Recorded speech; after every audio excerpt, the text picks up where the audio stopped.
morning, everyone.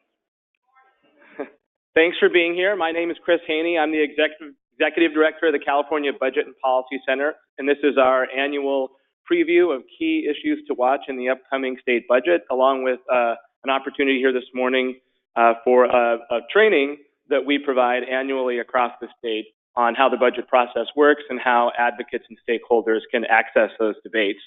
So thank you for being here with us this morning, and I hope that you get a lot out of it and feel empowered to advocate and influence budget outcomes in this state that improve outcomes for Californians.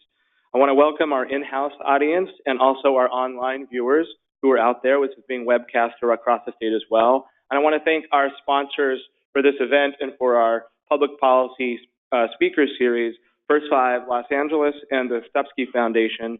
I also want to thank the California Endowment for making this space available to us. It's a beautiful space. It's terrific that they make this available for events like this. Quick notes on the rundown of the program. We're going to start this morning. The first part will be a training on the budget process by Scott Graves, the research director for the California Budget and Policy Center. Scott's been shepherding this training over the years. It evolves every year. And I learn something every time I hear it, and I've probably heard it more than most. So I hope you get as much out of it as we do at the organization. And then we're going to take a quick break. For those of you online, that means the screen is going to go to a sort of, we'll be back in 5 or 10 minutes kind of screen. And then we'll be back so that we can reset the stage for a discussion with some folks who are seasoned budget experts and analysts and advocates who will be talking about what we can expect in an exciting year this year, particularly with a few more unknowns than usual, like a new governor and larger majorities in the legislature. So that'll be the second part of the program. Those of you in the room, obviously, when we get to the point of asking questions, we're going to have people running mics around. So raise your hand and we'll try to get a mic to you quickly. That way the folks online can hear the questions as well. For those of you who are online, you can send your questions on the chat function, or you can tweet to us using hashtag policy perspectives, and we'll try to filter those questions into the mix as well. So I'll stop there. A couple of quick announcements, though, about the Budget Center and some things upcoming you should know about. If you like this kind of thing, budget and policy analysis, we'll be doing an annual conference on March 27th here in Sacramento at the Sheraton Hotel. And the save the date information is out for that, and we'll be providing registration information for that to you all in follow-up information that you'll receive. And we'll be doing a set of series of speaking events, either in person or online webinars. We'll certainly be doing a webinar probably within a week or so after Governor Newsom drops his first budget in early January. And then we have some other events planned in January and February, early March, leading up to our annual conference. And so we'll watch for those events, and we hope you'll be a part of those. And lastly, it's that time of the year when all nonprofit organizations are doing their annual appeals. So if you like this kind of work and you wanted to support it, we'd certainly welcome your making a donation or a gift to the Budget Center. We have envelopes back there. You can do that here on site if you'd like. So, and of course, you can do that online on our website. So thanks once again for being here. It's my pleasure to introduce my colleague, Scott Graves, the Research Director for the Budget Center. Thanks, Chris. Good morning, everyone. Can you hear me? I'm going to get rid of this mic.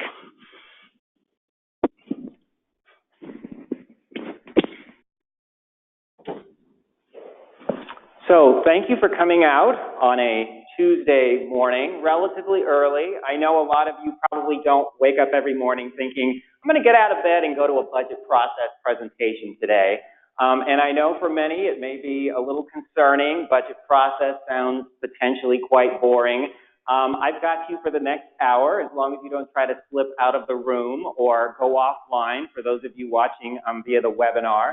My goal is to provide a broad perspective on the state budget process that can appeal both to those of you who are relatively new at this and those of you who have been around for a while and sort of have a sense of how things work. I'm going to do this at a pretty high level. I'd call it a budget process 101, probably largely staying at the 30,000-foot elevation level. Whoops, my slides have a mind of their own.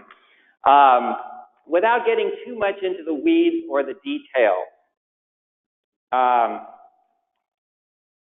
okay. Something is happening in my presentation. Okay. There we go. It's back up. Good. So over the next hour or so, less than an hour, what I want to do is just provide that high-level perspective so that everyone in the room can have a good sense of sort of what this thing called the budget process is, and also what the state budget itself encompasses. So before we get there, though, I want to ask you a question, rhetorical question. What comes to mind when you think of the state budget? Maybe to you it's a complicated jumble of numbers. Maybe it's this thing that goes on in the state capitol that's all about politics, partisanship, and last-minute deal-making behind closed doors. Or maybe you just don't know what to think. You've got a lot of question marks in your head when this thing called the budget process comes up. So I think it's probably fair to say for many of you in the room, as well as those of you watching online, all of these probably apply to some extent. But I'd like to encourage you to think of this when you think of the state budget, the human face of the state budget. State budget decisions affect whether young kids will have a safe place to play and learn while their parents are at work, whether young Californians have a realistic shot of getting an affordable, quality higher education, whether people with disabilities and seniors can access the care and the services that they need and deserve. So really, think of it in terms of a statement of our values and priorities as Californians. A lot of us, when we want something out of the budget process, immediately go to the dollars. Of course, the dollars are important. That's what essentially makes up budgets. But it's also important to step back and think about the why. What is the problem we are trying to solve, and why is our solution the right solution for that particular problem? Another way of thinking about it is that budgets every year give us the opportunity to answer the question, what kind of California do we want to live in? Essentially, that's what all of these fights that go on in and around the Capitol are about every year. And we, as citizens, have an opportunity to engage that process and make sure that the decisions that are made reflect our values and our priorities as Californians. So with that preface, I wanted to move now into more of the meat of the presentation. And so here's a little roadmap to where we're going to go over the next several minutes. First, I want to discuss some of the key facts about the state budget. I want to highlight at least some elements of the constitutional framework that undergirds the state budget process. I want to briefly review the key players in the budget process, as well as talk about the timeline, and also throughout point out some key opportunities for public involvement in the budget process. So let's start first, rather than jumping in and talking about process, let's think about what is the budget? What is the state budget in California? California has, for the current fiscal year that began on July 1st, a state budget of $308 billion. That's made up about 2/3 of state funds, meaning revenues generated in California that run through our tax system, and about the other third comes from, believe it or not, the federal government. So yes, our state budget has over $100 billion in federal funds. So here's what it looks like on sort of a percentage basis. This is the entire state budget for the state of California as enacted earlier this year, signed into law by Governor Brown. The greenish portions of this donut chart, as we call it, reflect state funds. That blue portion reflects federal funds. So that's one of the things that jumps out at you first is, wow, there sure are a lot of federal dollars in our state budget, which is why so many Californians were so worried over the last couple of years when it looked like there would be very deep cuts to federal funding coming to the states, including California. Luckily, particularly in healthcare, those things failed, so we can be grateful for that. So federal funds continue to flow and support a number of services in California. That sort of dark green portion of our chart there, that's called, boringly, the general fund. The general fund. All the general fund does is collect tax revenues largely from the personal income tax, the corporate income tax, and the sales tax that sort of flow into this fund and can be used for any purpose allowed by law. The legislature and the governor essentially can allocate it as they wish, with some restrictions set in the Constitution that we'll talk about. The next largest portion of state funds that I think it's worth everybody having an understanding of are state special funds. We have about 500 special funds in California, and they also fund a broad range of services. The thing about special funds is that dollars must go for particular purposes. So all of us who have ever visited a state park, and sometimes annoyingly when you enter they ask you to pay a parking fee. No one likes to pay a parking or entrance fee, and you have to fiddle around with money and get your little yellow envelope and write your license plate on. Some of us try to avoid it by parking just outside the park and walking in, but if you actually drive in, you put your money in that envelope and drop it in a box, and what does that money support? The state park system. It goes into a special fund that supports the park system. We have over 500 other special funds in California that fund a broad range of services. So that's sort of the broad structure of the funds that support state services in California. So there are a broad range of services. It's not like the state does only one thing. If we look at just funding from state general fund and special fund dollars, right, leaving aside federal funds, we see that most funding, more than 2/3, is going to either health and human services or education. Those are the blue bars at the top, education including K-12 and higher education.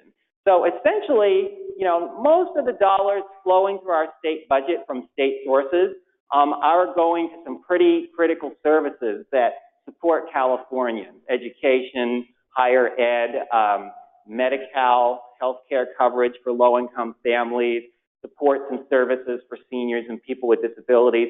Everything else we do through the state budget in California with state funds, less than 8% of dollars go to any particular service, including corrections, transportation, and the environment. If we look at federal funding, it's even more dramatic. So this is the $108 billion approximately that are anticipated to be spent through the state budget this fiscal year. As you can see, that blue bar at the top, almost 3/4 of the funding is going to health and human services. And for the most part, the lion's share of those dollars are going to Medicaid, or our Medi-Cal program in California, healthcare coverage for low-income families. That's about 13 million Californians who are enrolled in Medi-Cal. That's around 1/3 of the state's population. So for the most part, when you think of federal dollars coming to California and flowing through our state budget, right, not what the postal carrier is getting, not Social Security payments for grandma, but the stuff that comes through the budget of California is primarily supporting the Medi-Cal program for low-income seniors, families, people with disabilities. Another thing to keep in mind about the state budget is sort of just a basic foundational point, is that the budget is actually, it consists of multiple bills. A lot of people, when you think of the budget, you might think, oh, it's just one thing. I can grab it, I can hold on to it, and this is the budget. In fact, in any given year, the budget consists of dozens of bills that constitute an entire package of legislation.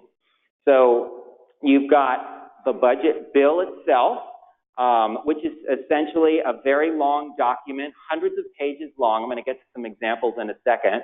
The main thing that the budget bill does is that it provides funding for a broad range of departments, agencies, boards, commissions for a single fiscal year. We have a one-year budget in California, July 1st to June 30th. Then it's over, and we start again with a new fiscal year. So the legislature and governor are saying, how much money is going to go to each particular department or agency from which source of funding. So that's the first thing that happens. The next thing to know is that the budget in California, or this package of bills, travels through its own unique process. A lot of you might be familiar with the policy bill process in California. The budget runs on a completely different track and its own timeline that we're going to get to a little later in the presentation. And then the other important thing to keep in mind, I should go to this other slide, sorry, is that, it's my package illustration, is that there can be multiple bills, budget bills. Sometimes we might think, there's just one budget bill, right? No. The legislature can create and pass in any given year as many budget bills as they want to, and in most years, there is more than a single budget bill, because later budget bills are essentially amending, adding to, subtracting from the original bill that was passed and signed by the governor. So the budget bill is the foundation of the budget package. Then we also have what are called budget-related bills or trailer bills. So a couple important things to keep in mind. They're called trailer bills because they kind of tend to trail behind or follow with the budget. Sort of they move in tandem with the budget bill, all of these sort of trailer bills. They also generally make state law changes related to the budget, but they don't have to. A trailer bill can do anything that the legislature and the governor want to do with them. For the most part, though, they relate to things in the budget bill itself. So if the budget bill provides $500 million for a new program in the next fiscal year, what is the new program? How do we know what the program is? What's it supposed to do? Who's eligible for it? How much are we paying providers within it? The only way you can know that is if you amend or add to state law, our statutory codes in California, and say, here's the new program, here's the name, here's what it does. All the information is provided in statute, in code. That language is included in a trailer bill that then implements the program with the funding provided through the budget bill. And then, as I pointed out at the beginning, there can be any number of trailer bills. There can be dozens and dozens and dozens. There is no limitation on the number of trailer bills that can be included in a budget package. So let's just quickly skip through, so I can hold up this prop, some of the budget bills, budget-related bills included in the current budget package. So for the 2018-19 fiscal year. So again, this is as of September. There were 40 bills included in the budget package for the current fiscal year. So the foundation of the package was Senate Bill 840. It's 859 pages long, more or less, filled with lots of numbers and jargon. And if you're not already familiar with things, probably kind of hard to figure out what's going on unless you're already an insider and you know what to look for. But this is sort of the legal document, the legal foundation that says Department X is getting this much money from this fund for these purposes. That's all found in the budget bill. So you would think that's it, we're done, right? No, because then the legislature and the governor came back and said, we have some more ideas for additional things we'd like to include in the budget through budget bills. So they passed 2 more budget bills that amended the initial 2018-19 budget bill. So here they are, Senate Bill 856 and 862. As you can see, they're not very long, just in the range of 50 pages. So these bills can be anywhere from 1 page to 1,000,000 pages, I guess, if they wanted to. These are relatively short bills, but they essentially amended the bill that was signed into law by Governor Brown initially in June of this year. And then the legislature, here's one of those short bills. This is a budget bill, believe it or not. I'm waving it around. It's front and back, 2 pages, okay, but 1 sheet of paper. This is another budget bill. It's my 3rd bullet point on the slide here. This bill actually amended the 2017-18 state budget. So that's the budget for the prior fiscal year that we were in when they were arguing over the budget for 18-19. So hopefully this is making some sense. But in other words, the legislature can come back and make changes to the budget even as the fiscal year is coming to a close. Okay? Not at the very beginning. Yes, we do it at the beginning. We also amend throughout the year and potentially at the very end of a fiscal year. Then, in order to have all of this stuff in the budget bills make sense, they passed and signed into law 36 additional Senate and Assembly bills that made up the budget package. This gets you to 40. Now notice the slide says through September 2018. Why did I say that? Because next year, 2019, it's possible and in fact very likely that Governor-elect Newsom and the new legislature will have more ideas for what to do with respect to the state budget for the current fiscal year, the year we're in now, for which 40 bills were already enacted. So they can come back in, they can add some spending, they can subtract some spending, they can make some changes, they can add new trailer bills to do new things for the state budget for the fiscal year we're in. At the same time, they're also looking ahead to the next fiscal year that begins when? July 2019, the 2019-20 fiscal year. So it's sort of like we have to do everything two-dimensional here, but it's almost like you got to think in terms of three-dimensional chess because there are always multiple things going on in different places on multiple layers, of course, not only in Sacramento, but also in Washington, D.C. But if we just keep a California focus, it can be a little challenging to keep it all straight. But hopefully this gives you some sense of the structure of what to look for when you're thinking about what is the budget and what is a budget package. I'm going to take a brief break to get a drink of water. Did anyone have anybody in the room have a quick question? Anything come to mind? No pressure. Yes, and could you wait for a microphone though? I think I'm messing up my colleagues because they may not have known I was going to do this. And this should be brief. I'll take one question. Hi, Scott. This is Sarah Botches with CASBO, former Assembly Budget Consultant. One reason maybe to explain for folks who are new to the process is that the trailer bills are by issue, subject matter. And so maybe that's another reason why there's multiple trailer bills, because they are designated by issue area. That's true. That's a very good point. So we'll have a human services trailer bill, a health trailer bill, a K-12 education trailer bill. But if we just kept it at that level, you might think there aren't that many agencies, for example. So you could imagine a budget, and we used to have them, where maybe you had a dozen bills. You had a budget bill. This was at a time when we didn't have a majority vote budget and we needed Republican sign-on, and maybe it was harder to get things through the process. But there maybe would be 12, 13, 14, 15 bills. At a time now when it's become much more easy to pass trailer bills, we've also seen an expansion of the types of policy issues that move through the budget process. So there might not just be a human services trailer bill, there might also be a very specific in-home supportive services trailer bill, which is part of human services, but it's much more specific. It's a subset. SSI, SST cash assistance for seniors and people with disabilities, it might get its own trailer bill. So you start to see the multiplication of bills as more and more policy changes are moving through the budget process. But thank you for that clarification. It's always great to have the experts in the room who can keep me on my toes. Okay, so now I wanted to turn to the constitutional framework of the state budget process.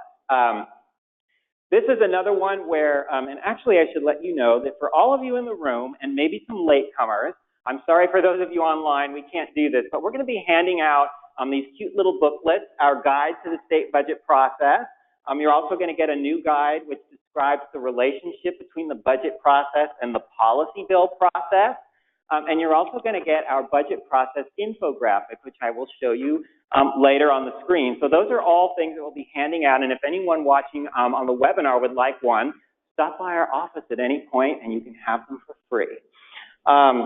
Moving, though, into the constitutional framework, the Constitution is important to understand and think about because it establishes the basic rules of the process. Now, California's Constitution, I don't know if any of you have ever tried to look at it, but it's very long and it's very complicated. If we compare, on the left here, we have the U.S. Constitution. It's around 7,800 words long, and it's been amended 27 times in over 2 centuries. In California, we have a constitution that's 75,000 words long, and it's been amended 500 times just in the last 100 years. So it's a constitution that's complex because we, the people in California, are constantly asked to think about changes that various groups and other individuals would like to make to change the rules of the game, not just about the budget, but about lots of things, how lots of things happen in California. But because we have so many people coming to us every year saying, do you want to do this? Do you want to do that? Do you want to make this change?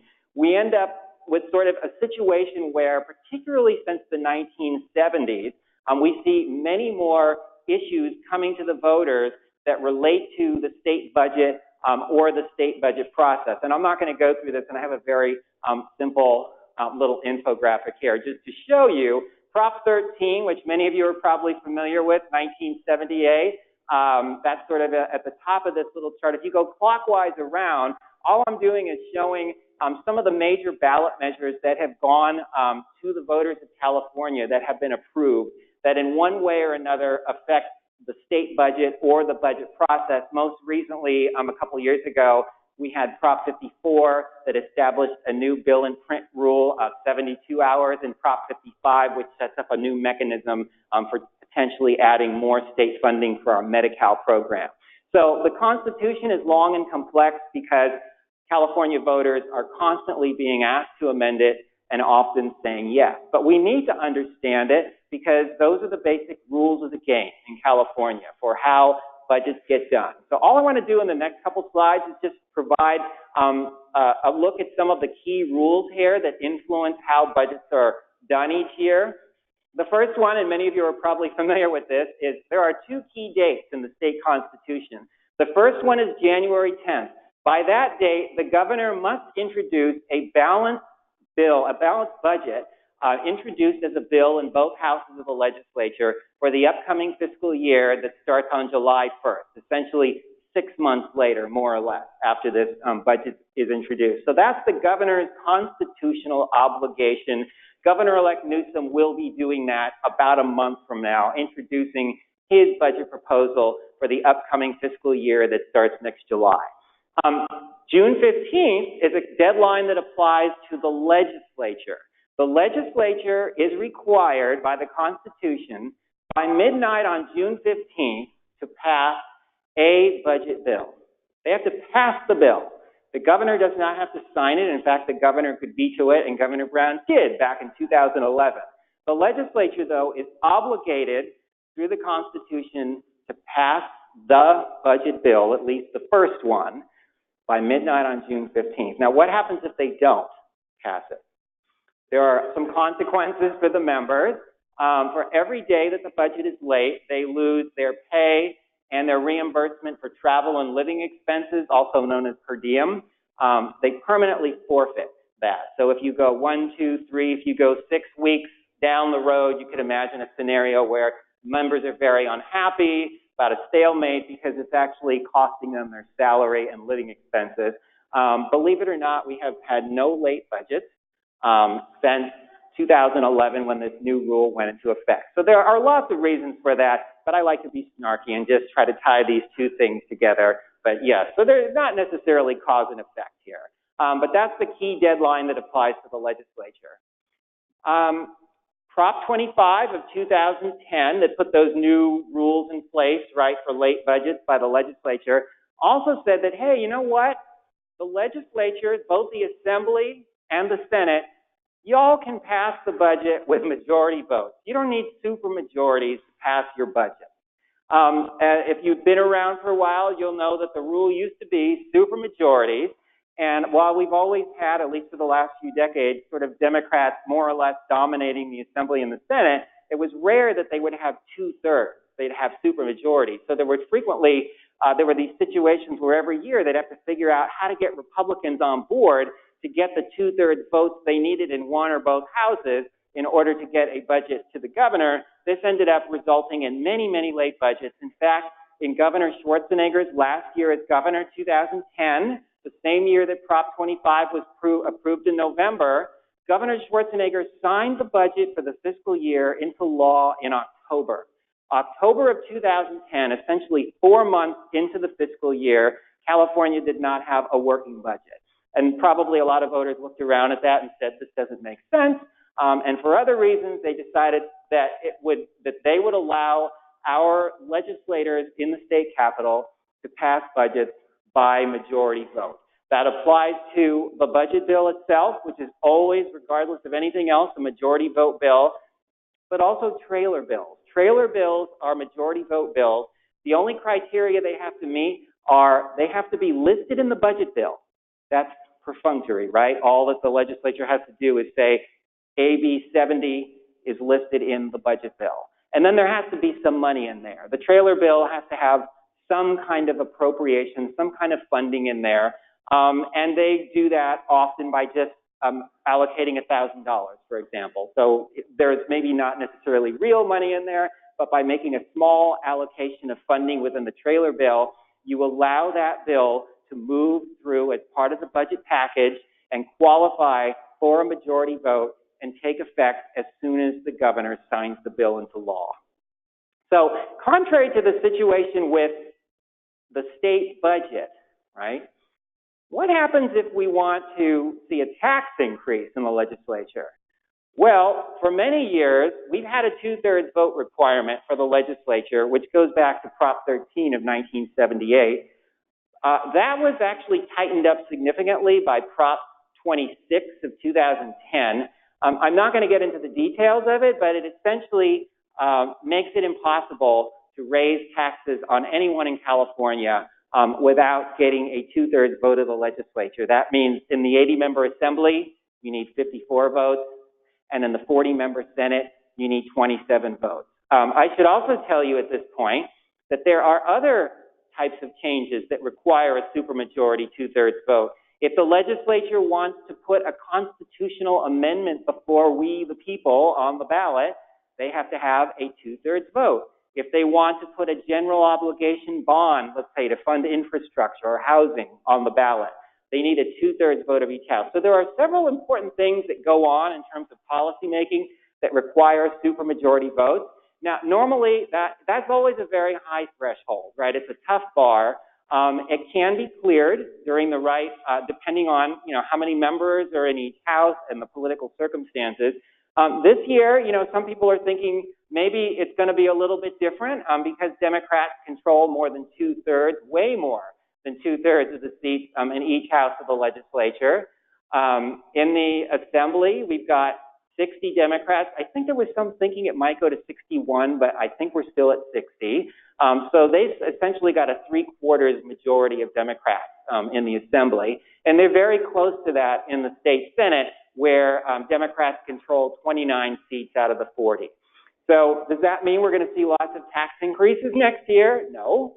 But, as academics like to say, it's one of those necessary but not sufficient, right? It's like you need a certain number of seats controlled in order to pass the supermajority bar, but it doesn't necessarily mean you can hold all 60 Democrats or even 54 of them together in the assembly or 27 of them together in the Senate to make the kinds of changes that would require supermajority votes. But at a minimum, it at least makes it theoretically possible that the incoming legislature can do a lot more in terms of policy making that requires a 2/3 vote of each house in order to move to the ballot or to the governor for his signature. One other point I want to make without getting into the details of these formulas is that there are a lot of complex formulas related to the state budget that are built into our state constitution. And the reason it's important to keep that in mind is that the budget in any given year is not a blank slate, right? It's not like, oh, we're starting from scratch and we can do anything we want as the incoming governor or the incoming legislature, make any changes relatively easy, moving money around. In some cases, that may be true. In other cases, there are significant obstacles to doing that because the Constitution lays out specific formulas regarding how some subsets of state dollars have to be spent each year. So just some quick examples, again, without going into details. Many of you have probably heard of Proposition 98. It essentially establishes a funding guarantee for K-12 schools and community colleges. Very important each year because everybody wants to know how much our schools and community colleges owed through Proposition 98, because that helps to determine how much money is left over for all the other services that we might want to fund through the budget. Proposition 2, which voters approved a few years ago, establishes a reserve requirement, so a certain set share of general fund dollars, tax dollars, have to be deposited into this reserve each year in order to help offset the need for cuts during an economic downturn. And then a couple of years ago, the voters approved Proposition 55, which creates a new formula that would direct up to $2 billion more per year to our state's Medi-Cal program under certain circumstances. That has not been triggered yet. It's not clear if it ever will be. It's up to the Department of Finance, who works for the governor, to determine whether the threshold would ever be met for triggering additional funding from Medi-Cal through Prop 55. So that sort of just gives you a quick sense of how not a blank slate, both because we do incremental budgeting primarily in California, meaning we look at how much was spent this year and we try to build off of that for the most part and work some new things in and do, make some improvements. We're never blowing the whole thing up and starting from scratch. But the other reason why we're not starting from scratch is because we have these complex formulas built into the Constitution that tell us how we have to spend certain amounts of funds that come through our tax system. Okay, so let's now take an opportunity here to sort of switch gears and think now about who's involved, some of the key players in the budget process, and the timeline of that process. The first, the most important thing to think about, or in terms of when you're trying to conceptualize the budget process, is that it's not a linear process where it's like it starts here and it ends here, and once I get here, I don't have to pay attention anymore. That's not the way the process works. Earlier, I used three-dimensional chess, so that's there's always this multiple layering, but it's also important to think of it in terms as a cyclical process, meaning there are no logical sort of stop and start dates. Yes, there's January 10th. Yes, there's June 15th. Those aren't the real start and stop dates. Those are the dates that surface the discussion and the debate and allow us to hear more of what's going on. That doesn't mean that nothing else is going on in any other parts of the year. One way to think about it is that there's no off season for the state budget. So anybody who's into sports, whatever your sport is, there's always an off season. It doesn't work that way in Sacramento when you're thinking about the state budget. So if you want to influence the priorities of the legislature or the governor, you have to be thinking of it as sort of a year-round effort that you're trying to make. Our effort to do that, I told you earlier about our budget process infographic that we put together a few years ago. We're going to be handing that out to those of you in the room at the break. But the idea of this is to sort of put on one sheet of paper, it may look a little overwhelming at first, and it is color-coded, some key events and deadlines, and also in sort of those green boxes on the side, areas that the public can think about trying to engage the process in order to have a meaningful impact on the state budget process. So this is sort of our effort to remind everyone. That's why we didn't use the arrows. Sometimes when you see the state budget, it's like there's a beginning and there's an end and it's an arrow and you see an end point. It's like, no, that's actually not how it works. Think about it in terms of sort of an endless cycle. So the key players in the state budget process, who do we have? We have, well, still Governor Brown, yes, for a few more weeks. Governor Brown is indeed governor of California, so he's a key player, although, after the budget was done for the current fiscal year, starting in June, July, he sort of took himself out. The governor, the sitting governor at the end of his term, takes himself out of the process. The political appointees are out of the process, and it's shepherded at that point until the election by sort of the more civil servant level analysts in the Department of Finance and other parts of the governor's administration. In the legislature, the key players there are Senate President Pro Tem Tony Atkins, Speaker Anthony Rendon, and of course, I couldn't figure out a terrific way to represent the public, but here's a giant march going on somewhere, which at least tries to give you the sense that it's not really just about those three who are known as the Big Three. So when you hear the Big Three, that's who we're talking about. but it's also about the ways that the public can engage the process and steer conversations and deliberations in a way that you would like to see so that you can have a budget that better reflects your values and priorities. Well, let me just quickly update it. We do know that we have a new governor coming in who's going to be sworn in about 4 weeks from yesterday. So less than 4 weeks until we have Governor-elect Newsom being sworn in as governor of California. He'll bring his own set of priorities to the governor's office.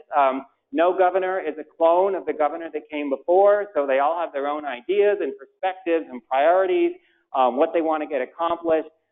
So that's going to set up a situation in which we've had a dynamic for the last 8 years with Governor Brown and the way he has viewed the budget and how things should move. Now everybody's wondering, how's this going to work with a new governor? Well, we're all going to find out together. So the key thing, though, to remember when thinking about the governor's role is the governor actually has the lead role in crafting the budget each year. We have a very executive-centered budget process in California that vests great authority in our governor and the Department of Finance, essentially the entire administration that works for the governor. So I wanted to do a little bit of holding up of props here. Remember I told you the governor introduces a budget by January 10th every year. This is an older version from going back 15 years when we used to get hard copies. Now everybody's doing things online, right? So the governor's budget is online. There are ways, if you wanted one, you could get the budget. So it's essentially the size of a big city telephone book. The actual budget itself is useful because it includes expenditures for all boards, commissions, agencies, departments across the state for the prior year, the current year, and proposed for the upcoming fiscal year. So you can sort of see it all together in here. Of course, no one's going to go through, you know, all of these pages. I don't know how many, well over 1,000 probably. But you would be able to find the programs and services you're most interested in and at least get some baseline understanding of what is the funding level and what is the governor proposing, how's it going to look different. Also in January, the governor releases what's called the budget summary. This is useful because it sort of provides, that's a bunch of numbers, right? The budget itself, the governor's budget.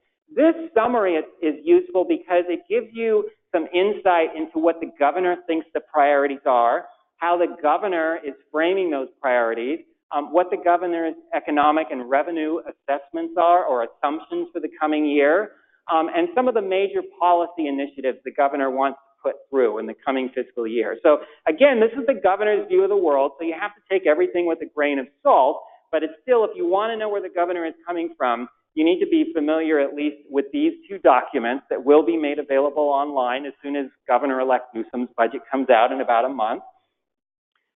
Then when a few months into the process, we essentially restart, and the governor, that was the governor's first bite at the apple, right? January 10th. Then the governor gets a second bite of the apple, in May. Around middle of May, the governor is required by state law to produce a revised budget for the upcoming fiscal year. That is typically called the May revision. That gives the governor a chance to pull back some policy proposals he made in January. Maybe revenues are starting to drop and now he's gotten nervous and maybe we're going to see some cuts in order to help balance the budget. What's the new revenue forecast? What's the new economic forecast? What's the assumption of what Prop 98 requirement is going to be for schools and community colleges? All this sort of gets worked out in the May revision document, which looks a lot like the governor's budget summary in terms of the length and the narrative you would look for. Then at the end of the process, so not only is the governor sort of leading throughout, at the very end, he also has what's called the line item veto. So we're all familiar with the fact that executives in the United States generally can veto bills. You can either say up or down, yes or no. In California, we also allow the governor to veto individual items of appropriation. So if the legislature said they wanted to dedicate $5 million to a program, and maybe the governor wasn't entirely in agreement with it, he's not going to veto the whole bill over it. Instead, he may say, no, I'm going to draw a line through it and write 0. I don't think we should put any money toward that program or that service. Or maybe he draws a line through it and cuts it in half, so it's now $2.5 million. That's the governor's prerogative. The legislature could come back around and override that veto with a 2/3 vote. That's very difficult to do and also very rare. So the governor throughout the process, both by sort of getting to set the stage, determine a lot of the narrative. That's why the public's important to push back against the narrative if you don't support that narrative. And also coming around at the very end of the process and vetoing. So the legislature's role here, I'm not trying to make it sound like the legislature does nothing here. The legislature obviously has a critical role. What they're often doing, though, is they're building on, in one way or another, the budget that the governor has proposed for the upcoming fiscal year. So the key players here, now these things can change. In fact, the guy in the middle there, Mac Taylor, the legislative analyst who provides nonpartisan fiscal and policy advice to the legislature, he's retiring at the end of this year. And I don't believe that there's going to be a new legislative analyst in place right away on January 1st, 2019. So there'll be a little bit of a transition there. That's a decision made by the legislature in terms of who is hired as the legislative analyst who works for the legislature, right? Mac Taylor and his staff work for the legislature, and they help them sort of figure out what the governor's proposals are and what their own proposals would mean for the budget. Mac Taylor and the LAO do not work for the governor. So we'll have a new legislative analyst coming soon. In terms of the key players on the Senate and Assembly side, Holly Mitchell is the chair of the Senate Budget and Fiscal Review Committee, and Phil Ting is the chair of the Assembly Budget Committee. So essentially, what's going on throughout the spring in the legislature is they are digging into the weeds of the governor's proposal. They're essentially dissecting it, right? This gigantic thing, they're going through it. They have subcommittees and they look at various line items and they try to understand, what things would mean. They ask the Department of Finance questions, right? The Department of Finance works for the governor and is there to defend the governor's proposals. The LAO is there to offer maybe a countervailing opinion or a different point of view about the governor's proposals and which way the legislature could move. So they move through these subcommittee hearings, dozens of them within a span of 2 to 3 months, in which the legislature assesses the governor's proposal and also thinks through, what do we want to do? Yes, the governor has his own priorities and he told us what they are, but do we have a different set of priorities? Do we think California needs to move in a different direction? They are totally free to rip up the governor's budget if they want and start anew. They don't usually do that. What they'll do is they'll sort of build on what the governor has proposed, and in some places maybe go beyond what the governor has suggested, maybe more funding for particular programs than the governor proposed, maybe a brand new program that wasn't at all envisioned by the governor. The legislature can do anything they want at this point.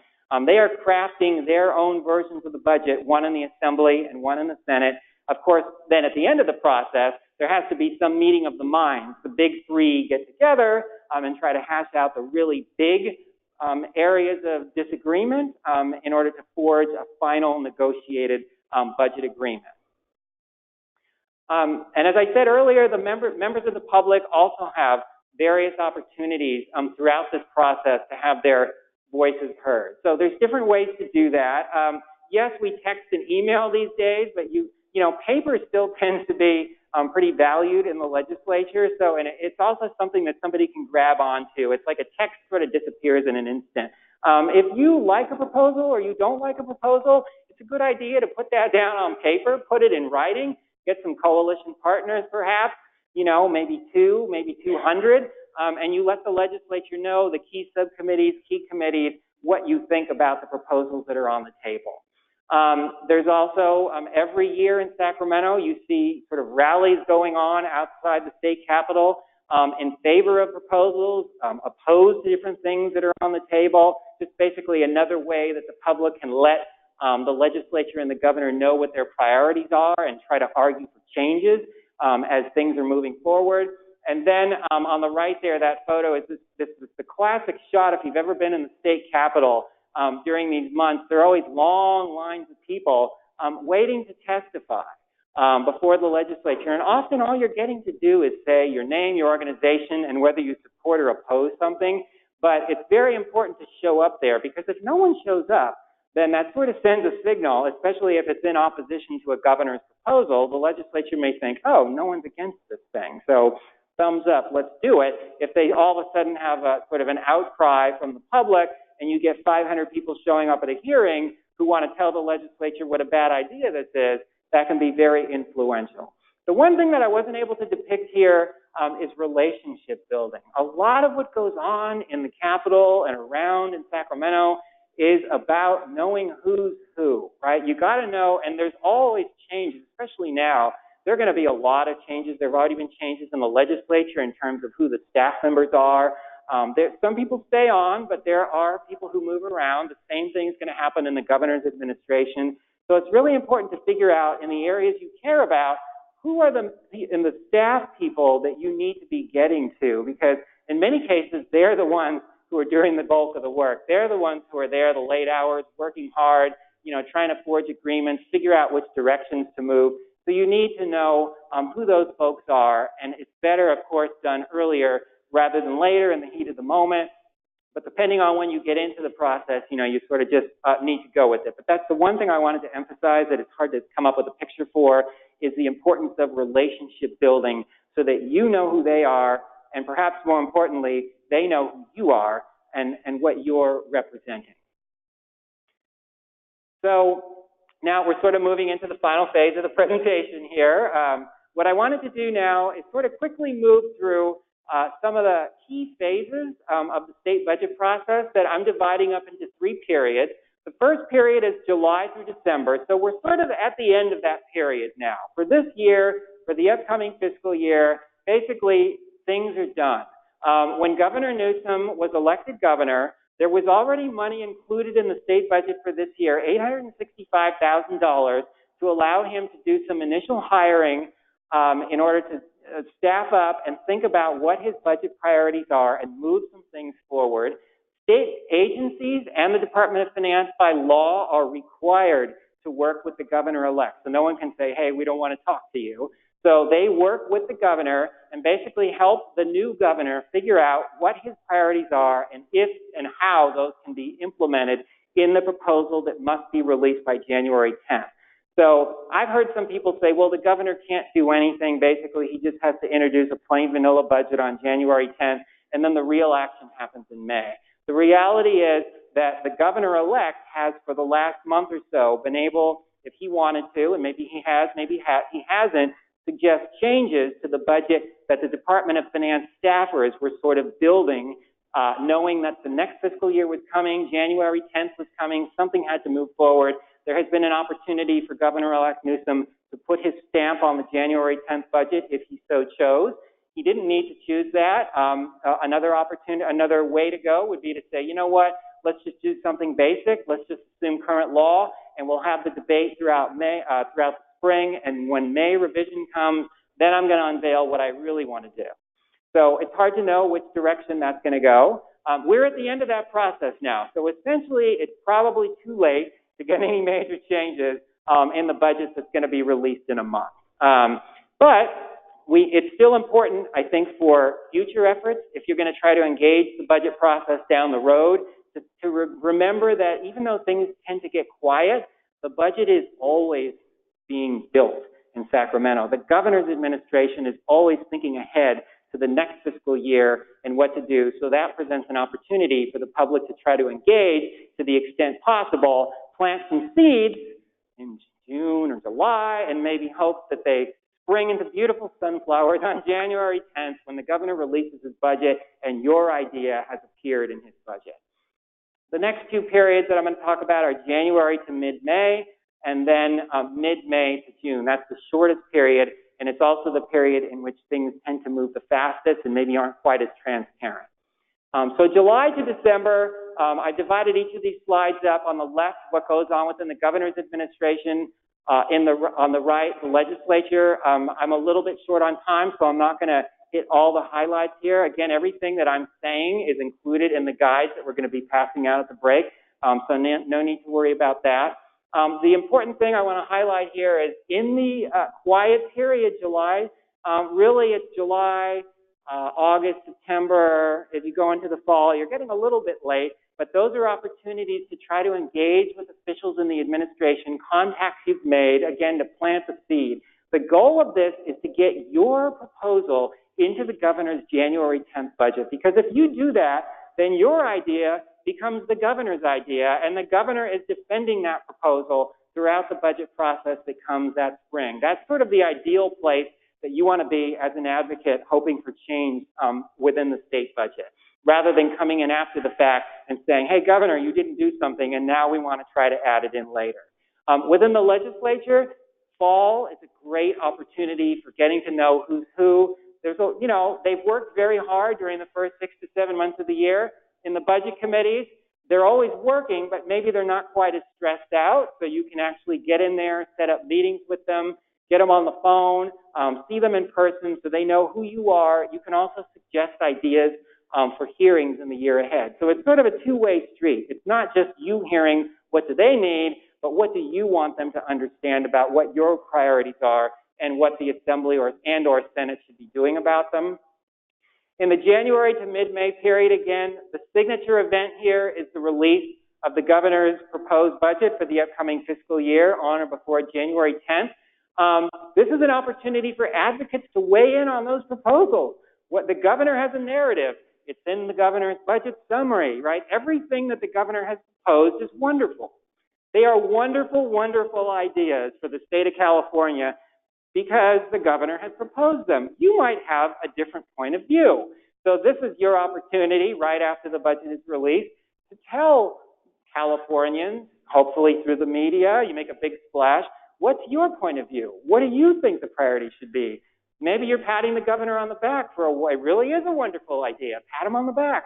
If you don't like it, don't let the governor control the narrative. That's an opportunity for you as advocates and for the public to say, there's a different way of looking at this and thinking about it. So you're trying to put that out there. At the same time, you're trying to work the inside track, right? You want to be able to be meeting with the administration because they're looking forward to May. They're thinking, we have to start doing some budget adjustments here and do something in May. Maybe they floated what turned out to be a really dumb idea, right? I mean, sometimes ideas just turn out to be not so great, and maybe they knew it wouldn't be great, but they wanted to see what the reaction would be. You can meet with them privately, right? You can call them out publicly if you want, but you can also meet with them privately and say, probably not the best approach.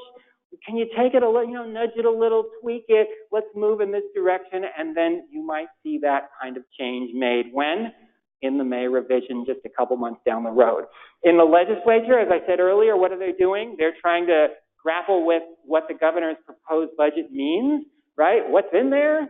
What do they want to do? Why do they want to do it? Dozens and dozens of budget subcommittee hearings.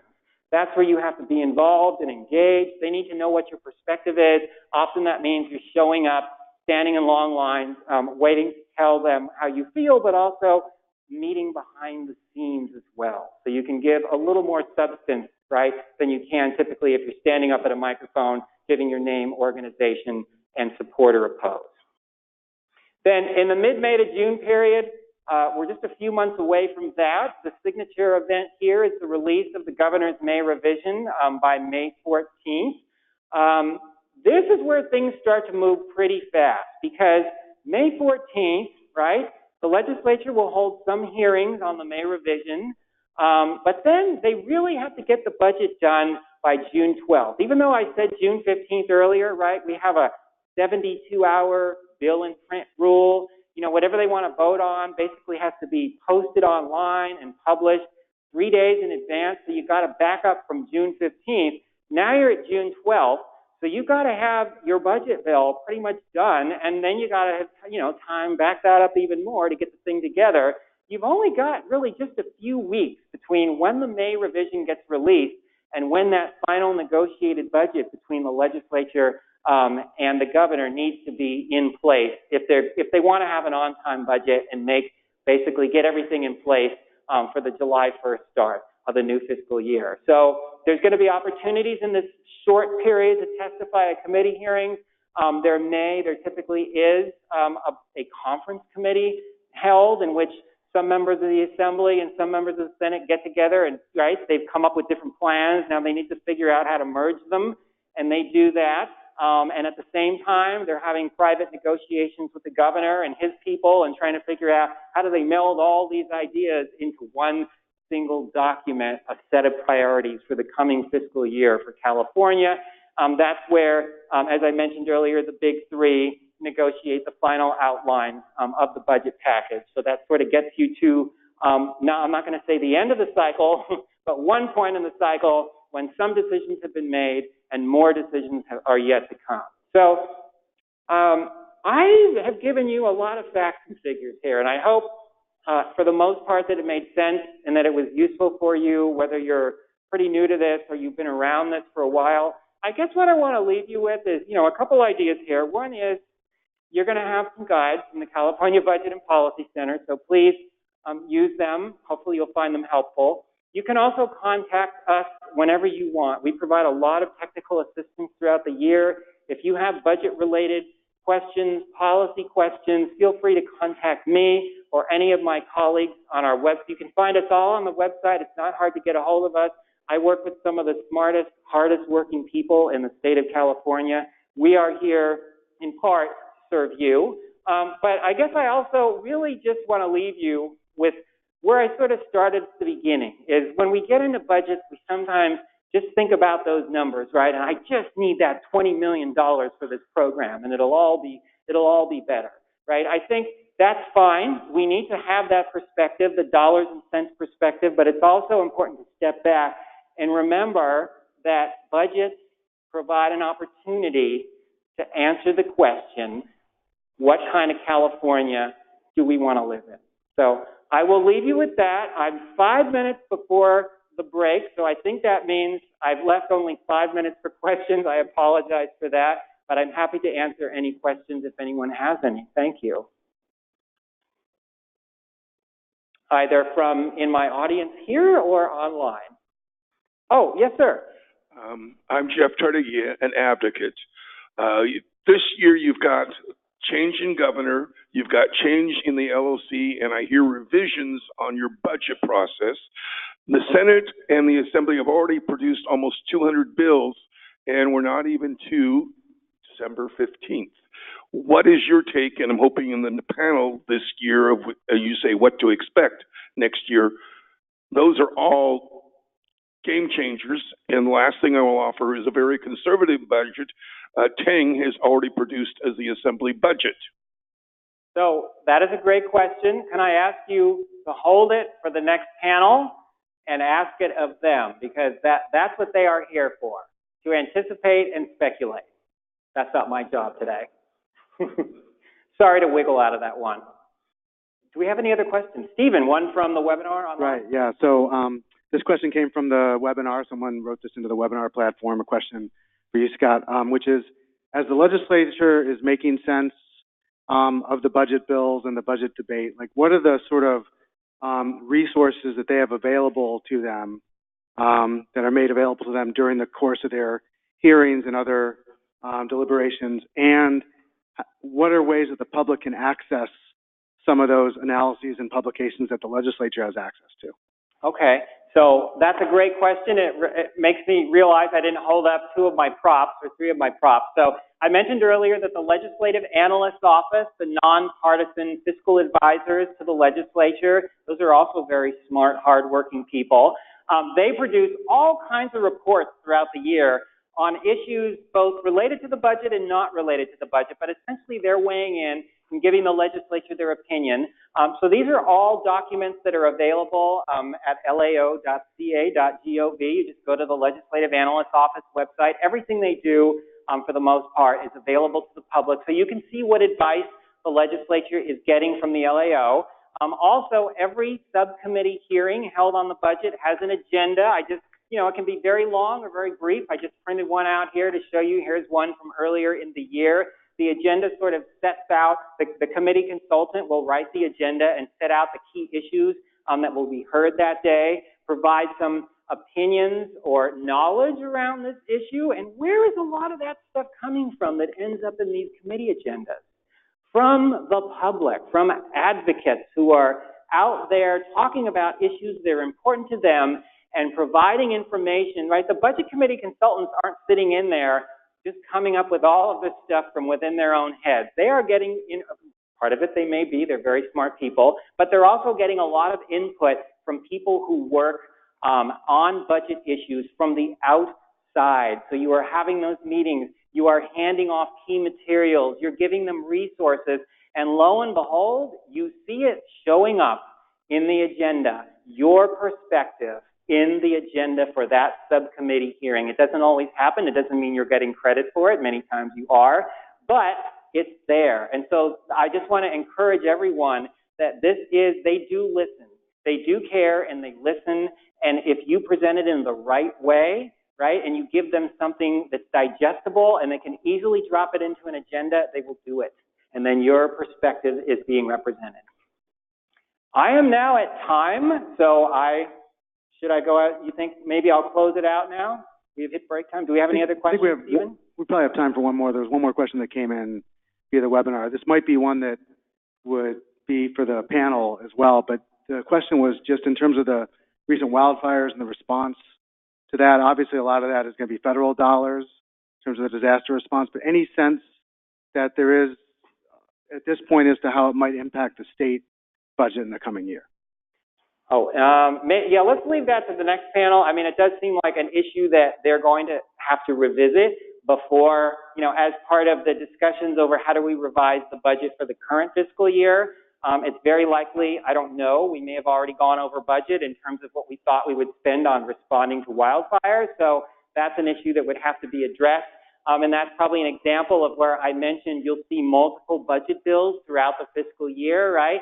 This may be another case where January, February, we see a new budget bill introduced specifically addressing, for example, costs related to the wildfires we've been experiencing. So thank you all for being here, and to those of you who are online, I hope you found this useful. And as I said earlier, please feel free to follow up with us at any point if you have any questions related to budget or policy issues in the coming year. So thank you.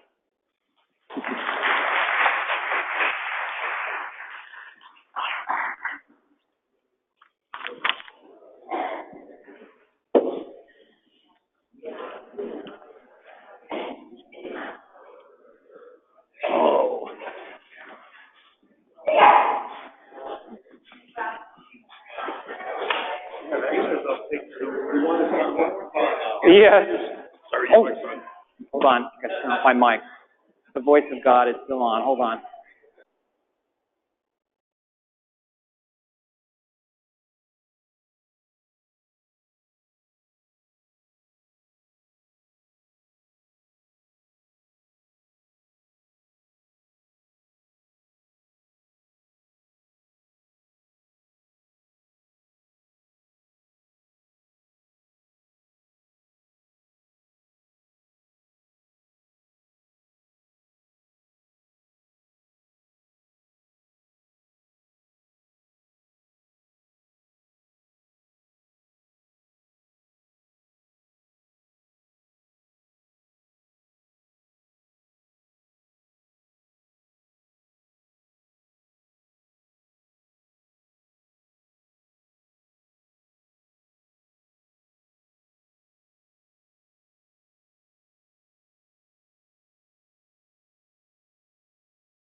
Sure.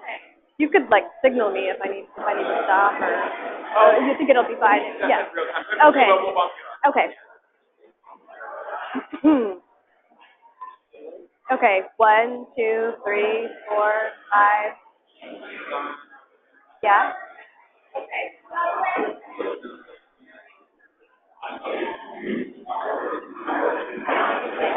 1, 2, 3, 4, 5.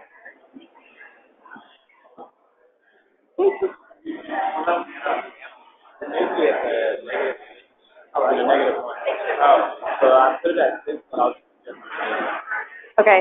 Just go ahead and put this. Does it clip?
Test, test.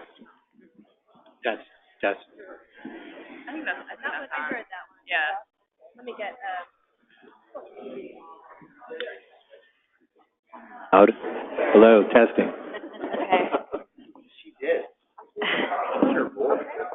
Okay, do I need to signal to Yesenia? Yesenia, ready? Okay, all right, welcome back, everyone. My name is Alyssa Anderson, and I'm an analyst at the California Budget and Policy Center. And in this segment of the program, we're going to be talking with 4 panelists about what we might expect in next year's budget deliberations. And I think there are always questions about what the next year's budget might look like. But this year in particular, there are far more question marks because, of course, we'll have a new administration.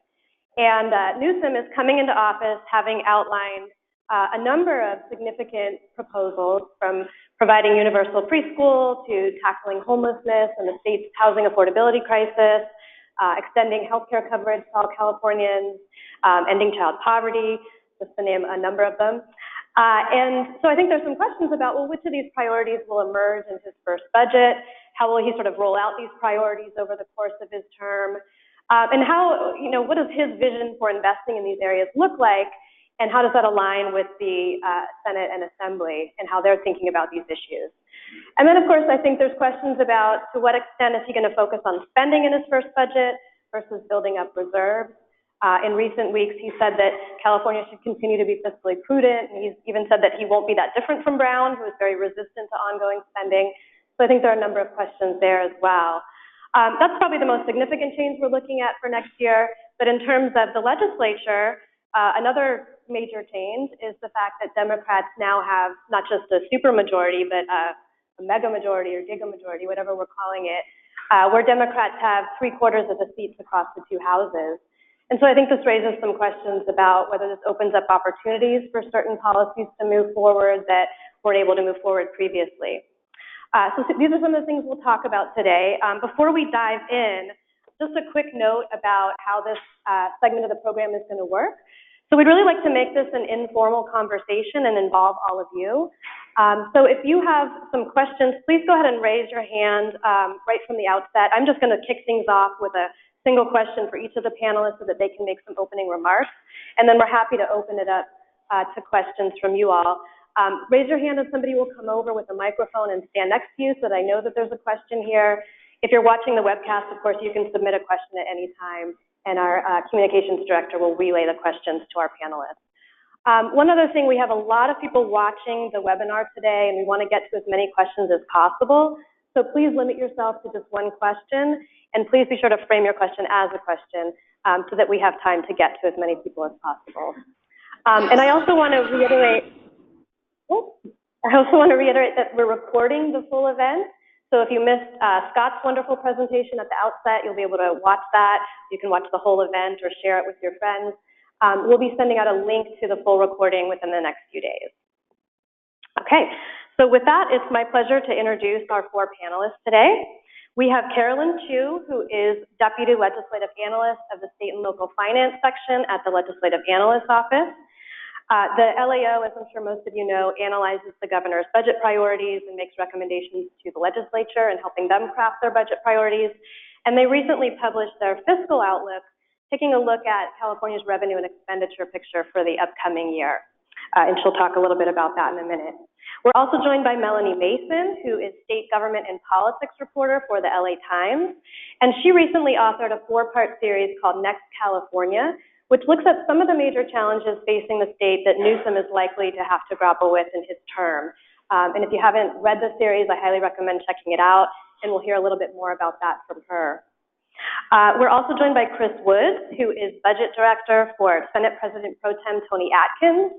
And Chris has been a lead staffer in legislative budget deliberations for about a decade, and he's worked from both sides of the aisle. Previously, he was budget director for the Assembly. And finally, we have Frank Mecca, who is executive director for the County Welfare Directors Association of California, also a longtime friend of the Budget Center, and he sits on our board of directors. And Frank has several decades of experience with state budget policy, and under his leadership, CWDA has been instrumental in shaping policies in the human services arena in particular. Okay, so I want to start off today's conversation by having Carolyn provide an overview of their fiscal outlook, because it's sort of a starting point for the legislature to begin crafting their budget priorities, and I think it provides some important context that we need to sort of establish before we begin our conversation. So Carolyn, your report says, and I'm quoting, it's difficult to overstate how good the budget's condition is today, and you project a large surplus, which you say by historical standards is extraordinary.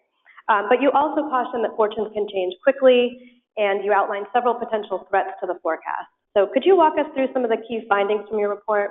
Sure. Yeah, go ahead. Good morning. So as many of you know, every November we issue our November Outlook, which is kind of our look ahead to what we think the budget picture is going to look like in the upcoming year. And as Alyssa mentioned, help the legislature frame how they might want to set the agenda, set the budget starting in January. So by now, many of you likely have seen our outlook, which provides our revenue and expenditure forecast for the upcoming year and the out years. We do an outlook all the way out to 22-23 to give a picture of sort of what is the operating surplus, deficit, what is kind of the longer term picture for the legislature as they consider what choices to make in the upcoming year. So there are three legs to the outlook stool that I'm going to talk about pretty briefly and at a high level. The first are our economic assumptions, the second are our revenue estimates, and the third are sort of the budget bottom line that we get to after we incorporate what we think the expenditure picture will be in the upcoming year.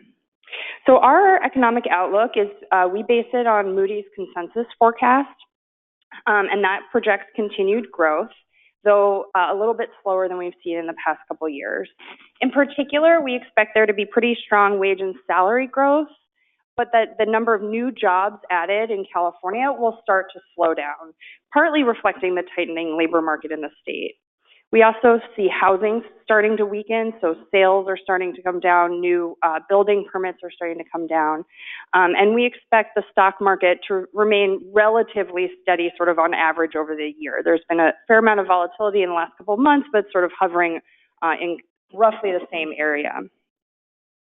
So from these economic assumptions that I mentioned and many others, we build our revenue estimates. And our revenue estimates are positive, but we can't yet say what the budget bottom line is until we look at what the expenditure picture is. So we do an expenditure outlook for the budget year that assumes a continuation of current law and policy. Things that were one time in this year's budget, we assume tick off, and things that were ongoing, we can assume continue to grow forward, and we do estimates for growth in caseload and other things like that. So based on this expenditure outlook, we have very slow growth in spending, only about $2.1 billion from year to year. This is only about 1.5%. In large part, this very slow spending growth is because of the significant one-time spending that was incorporated into this year's budget. So where is the spending growth in the budget? We identify sort of three key areas of spending growth. The first is schools and community colleges. The next is Health and Human Services, in particular Medi-Cal, Department of Developmental Services, and in-home supportive services. And the third is employee compensation. So what's the budget bottom line after we account for all of these things? We estimate that at the end of 2019-20, the budget year, that there would be a roughly $15 billion budget surplus. This number, however, is the culmination, the cumulative effect of many years of higher revenues. In particular, we have higher revenue estimates for the prior year, 17-18, the current year, 18-19, and then continued revenue growth in 19-20. That's how we get to this $15 billion number. This is not a year-to-year sort of exponential growth in revenues. So the implications of this very large number, though, is that not all of this is ongoing money. Not all of this is going to come to pass every year. It's not sort of an ongoing salary increase for the state. So we look in our out-year revenue and expenditure outlook to determine what we think the ongoing amount of budget operating surplus there will be. And under that estimate, in our growth scenario, that's important, in our growth scenario, we estimate that the budget operating surplus is about $3 billion. We also run a recession scenario. Recessions happen. We are in a prolonged economic expansion, as we all know. And under our recession scenario, we assume a recession starts in the middle of 2020, and that there would be revenue losses of about $5 billion a year for 2 years, and then slow growth. In this recession scenario, if the legislature had committed all of this $15 billion to reserves in the budget year, there would be more than enough money to cover the reductions in revenues. We also offer an alternative scenario in which the legislature commits $2 billion in one-time money in the budget and $3 billion in ongoing spending in the budget, and look at what the revenue, what the budget bottom line would be under that particular scenario, particularly in the recession scenario. And in that scenario, we find that reserves would be just sufficient to cover the revenue losses in our particular recession scenario. Something I didn't mention that I should have is that under our revenue estimates, the budget stabilization account, which is one of the state's main reserve funds, would be at its constitutional threshold, which would be about $14.5 billion at the end of the budget year. So all that is to say, we don't know exactly what the revenue picture will be. Likely, we think, somewhere between our growth scenario and our recession scenario in the out years. But we provide this context for the legislature to sort of think about what levels of spending the budget might be able to accommodate given the reserve and out-year expenditure picture. Okay, great. Thank you so much, Carolyn. So, Melanie, I want to go to you next and bring in some additional context. So as I mentioned at the outset, you authored the series, Next California, where you looked at a number of challenges facing the state. Could you talk about what these challenges are that are looming, and in particular, what they might mean for Newsom's priorities? Sure. So I think when I look ahead and thinking about the next year's budget, I'm sort of sorting things into two buckets, right? There's what Governor-elect Newsom wants to deal with and what he's going to have to deal with. So the former is sort of what he campaigned on. So things like, as you mentioned, universal health care, early childhood development, housing and homelessness. As you noted, Newsom has really tried to sort of temper expectations, especially since he's been elected, about how ambitious he's going to be in this first year. But regardless, there's a lot of pent-up demand. There's a lot of potential for big price tags. And I think that the governor-elect could say, hey, I campaigned on these issues. I have a mandate from the voters to pursue them. The second bucket is the type of issues that weren't necessarily talked about a ton on the campaign trail, but we think will be sort of inescapable over the next 4 to 8 years. And that's where the Next California series came in. And thank you so much for plugging that. That's at latimes.com/nextcalifornia. Forgive the self-promotion there. But what we did is we looked at what we saw as some 4 issues that would land on the next governor's desk, whoever that would be, and sort of identify what we thought sort of the policy conversations, the budget conversations would be from that. So to tick through them real quick. The first piece, initially I went thinking, will the next governor have to deal with a recession? And as Carolyn mentioned, we are at the end or in the middle of a historic sort of economic upswing.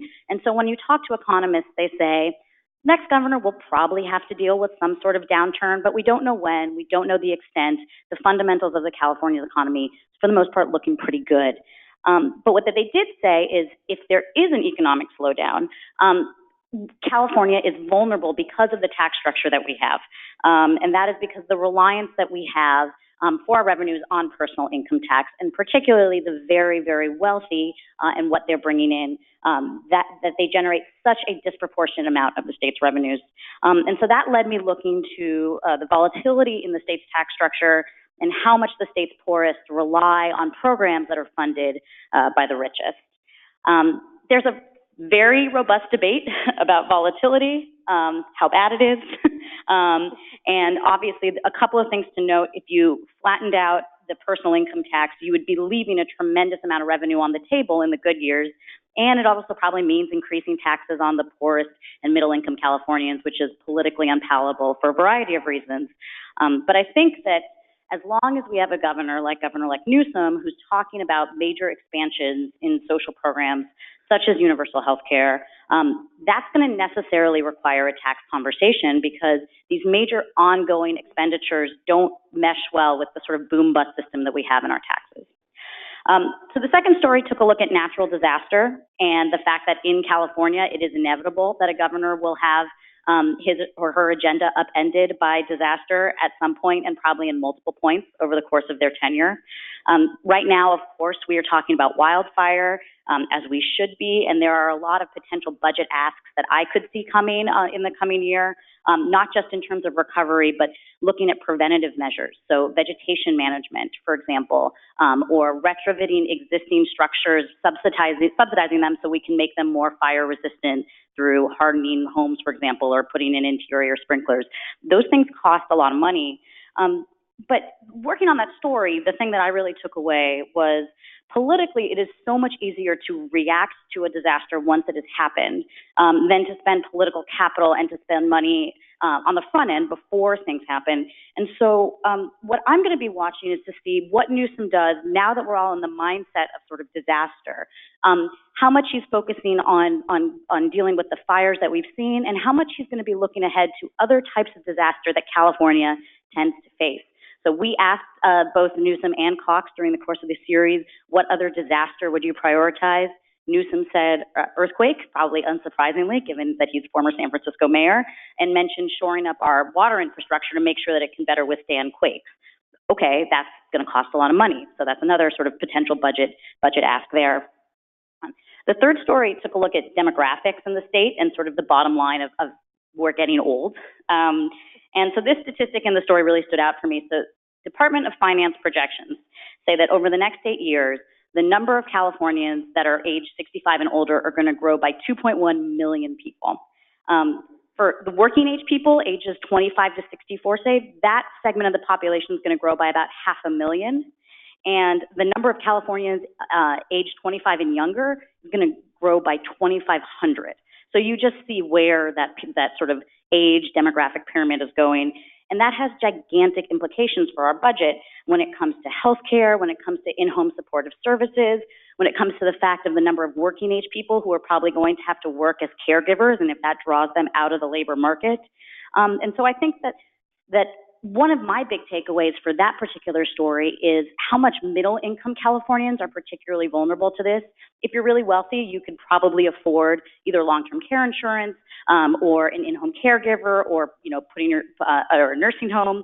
And if you're poor and you qualify for Medi-Cal, there is sort of long-term care factored into Medi-Cal.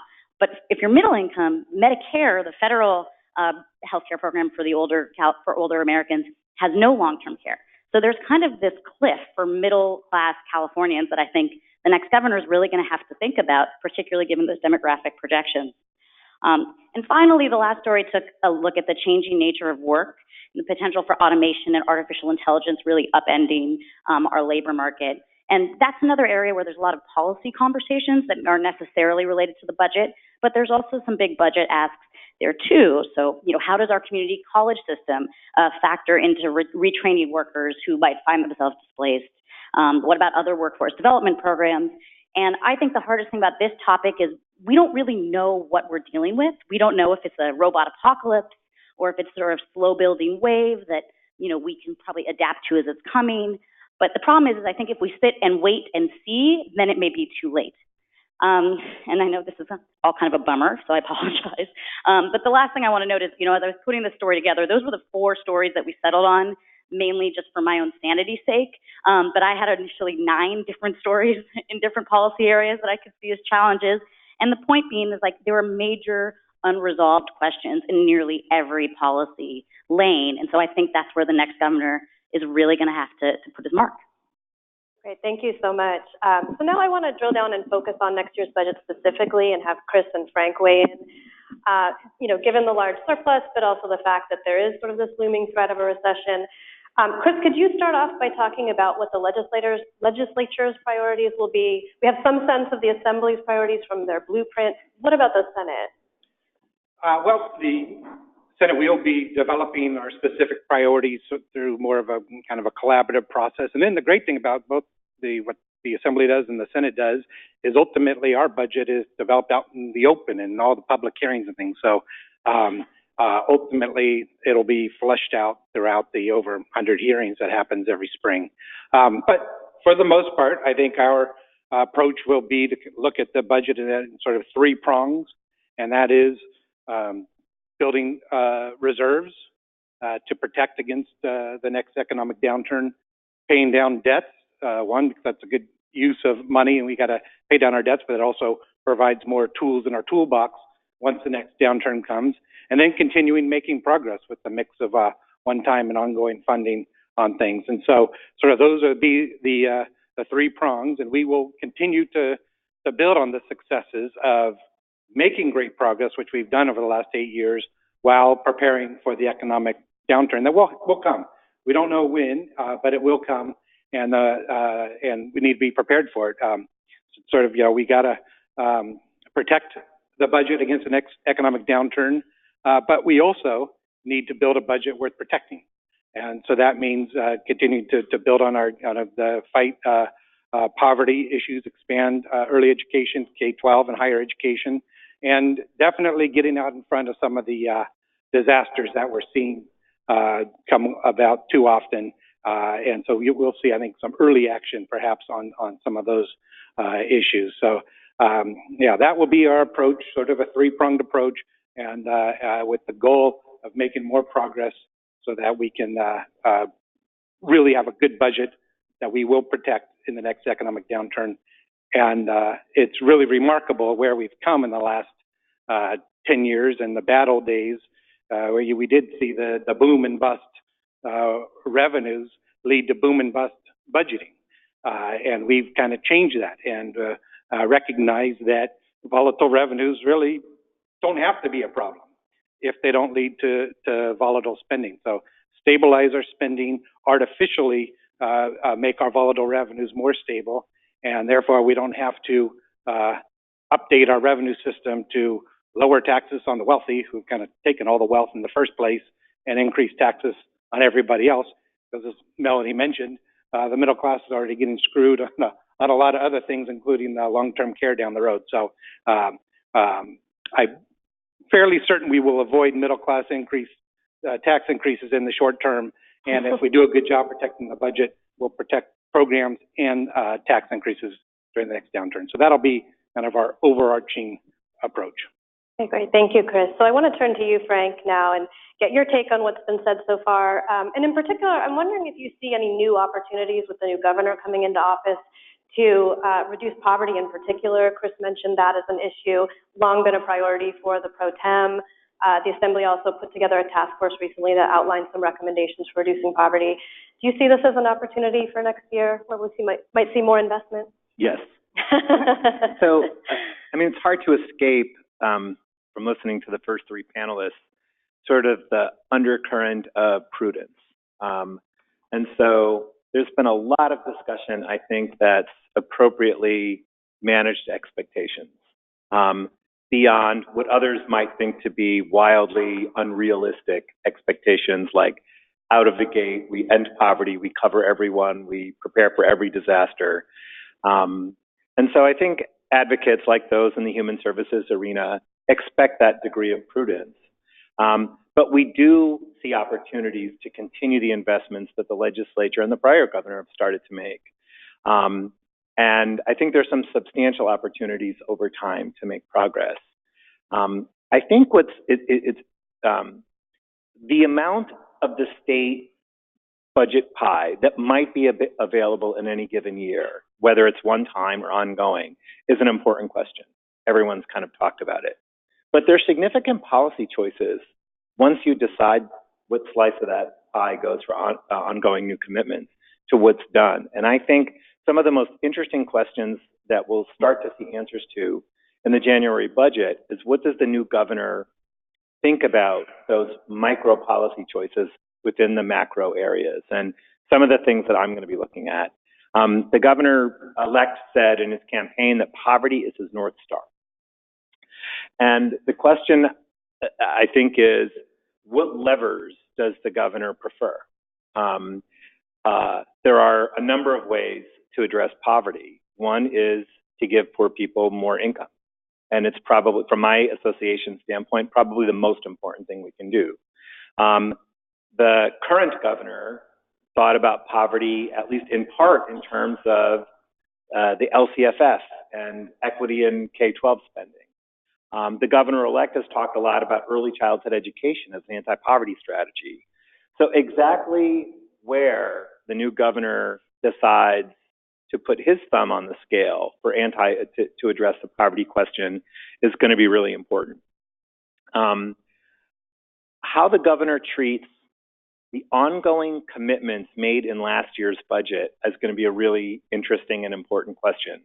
So last year, the legislature adopted and the governor supported the biggest increase in the CalWORKs program in its history, and then signaled its intent to increase those grants in 2 additional increments by the same amount to be able to get to the point where we end very deep poverty in California.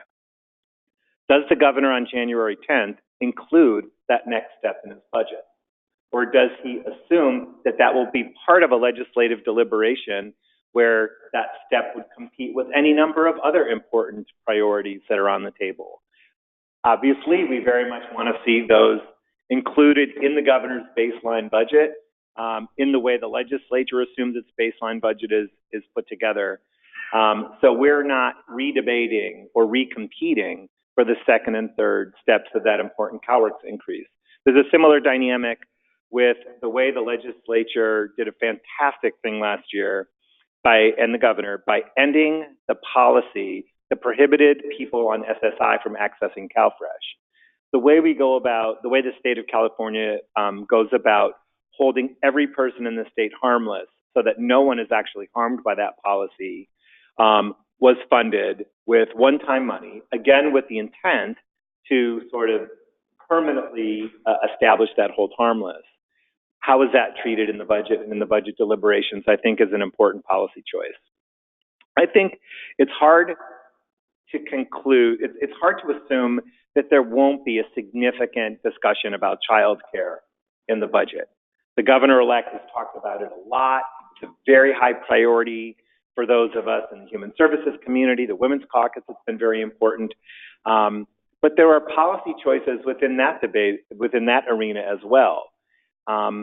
There are advocates who talk a lot about universal preschool. I think Assemblyman McCarty has already introduced a bill about $1.3 billion to expand universal pre-K.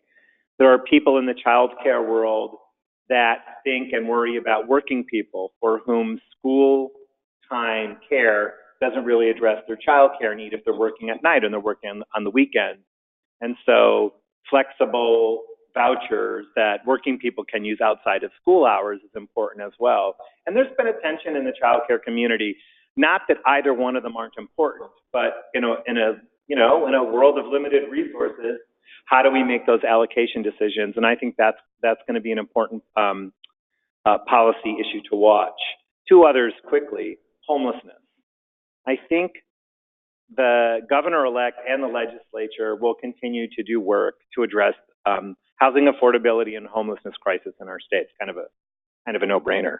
But again, within that arena, there are a lot of different levers.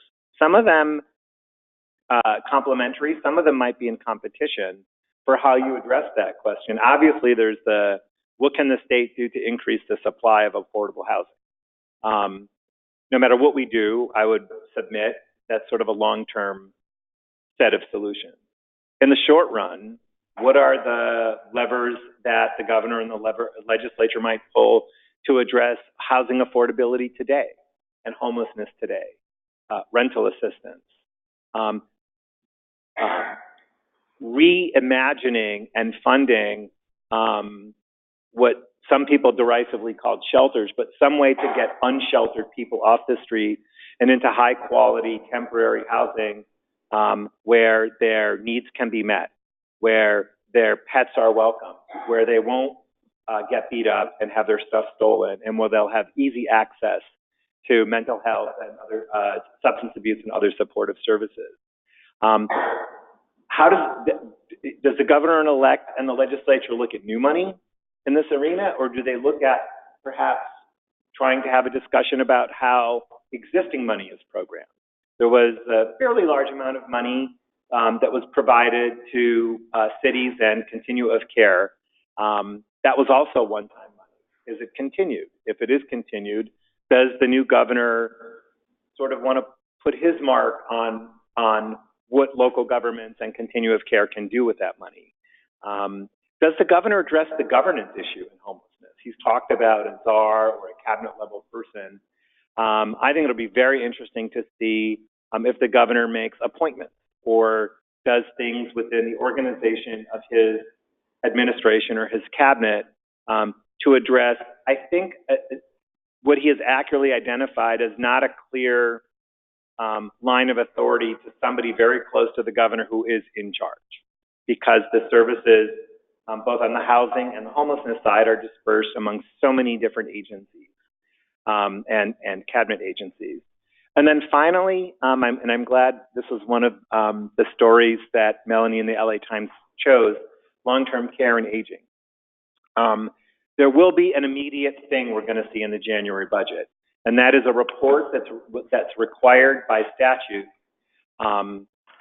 whereby the administration assesses the viability of the existing financing system, the state local financing system for in-home supportive services. In other words, is realignment a sufficient funding source to fund what is about a $12 billion entitlement program and the state's major alternative to institutionalization? There was a sort of a budget action a couple of years ago where the relative share of paying for that program between the state and the counties changed, and the way we went about funding that partnership program changed. And fundamentally, there's a question that this report will answer, at least from the administration standpoint. Is the current financing system sufficient? And if not, what might we do about it? There was an excellent report by the Legislative Analyst's Office on the topic that I would draw your attention to as well, but it raised some significant questions about whether or not a program that's growing that quickly, because the demographics are driving it in that direction, whether or not it can be sufficiently funded within the existing financing structure, and if not, what should we do about it? And I think it's a really important question, not just for the state versus county arm wrestling over who should pay, which is critically important, but equally as important is what is the state's long-term strategy for dealing with the silver tsunami? You know, people have said to me a lot, that IHSS program is big. That program's grown like a weed. What are we going to do about that program? And my reaction is, well, the demographics are really driving a lot of that growth. But when it comes to an array of alternatives to institutionalization, much more expensive to nursing homes, and building out an infrastructure of services for aging people, California has largely put most of its eggs in the IHSS basket. So I don't think it should surprise anyone that it's a really big egg. But it does beg the question about whether or not we should think about ways to complement and think through a broader array of services, because we are fundamentally unprepared, I think, for the silver tsunami. So that's what I'm going to be looking out for. Okay, great. Thank you so much, Frank. I want to turn now and see if there are questions already from our audience or any from folks on the webinar. Okay, we've got somebody coming over to you right now. The ways that we are not prepared for this silver tsunami. Mm-hmm. Just sure. Three. You want three ways.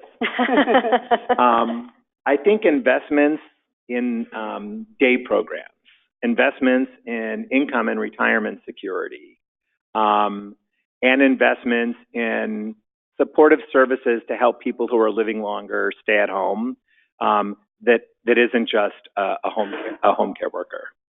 There's an array of services and programs that were funded to a pretty small extent through the Older Americans Act, administered through area agencies on aging.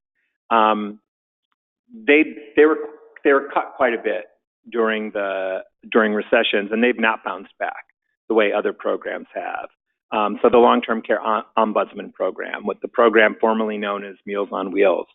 There are a lot of other ways to think about supporting aging people so that they could live with dignity at home, that could complement a home care program that for the time being is really all we got. Did you want to add something, Chris, about how the Senate's thinking about that? Just to kind of reiterate how important it is for us to have sort of a stable budget condition in order to attack these big problems as they come, and to the ability to take big steps forward in becoming better prepared. You look back again, more than a decade ago, even in good years when the economy was booming, we didn't have balanced budgets. We had structural deficits. If you go back to the November report in the mid 2000s, and the economy was going strong, we were projected to have deficits.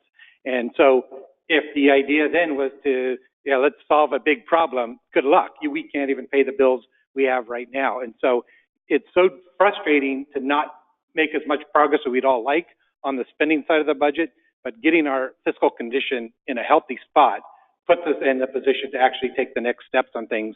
Again, recession comes, we shouldn't have to make some of the cuts that we still haven't restored from the last couple of recessions the next time around.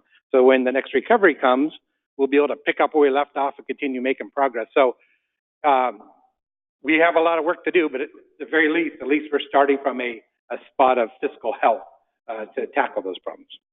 Okay. Just one other thing to add, when we're talking about programs a lot when we're talking about older Californians, but I'd argue that it's also important. We're just thinking of that demographic in almost every policy conversation. So housing, for example, if we're talking about building more affordable housing units, are these units accessible to people who might have mobility issues?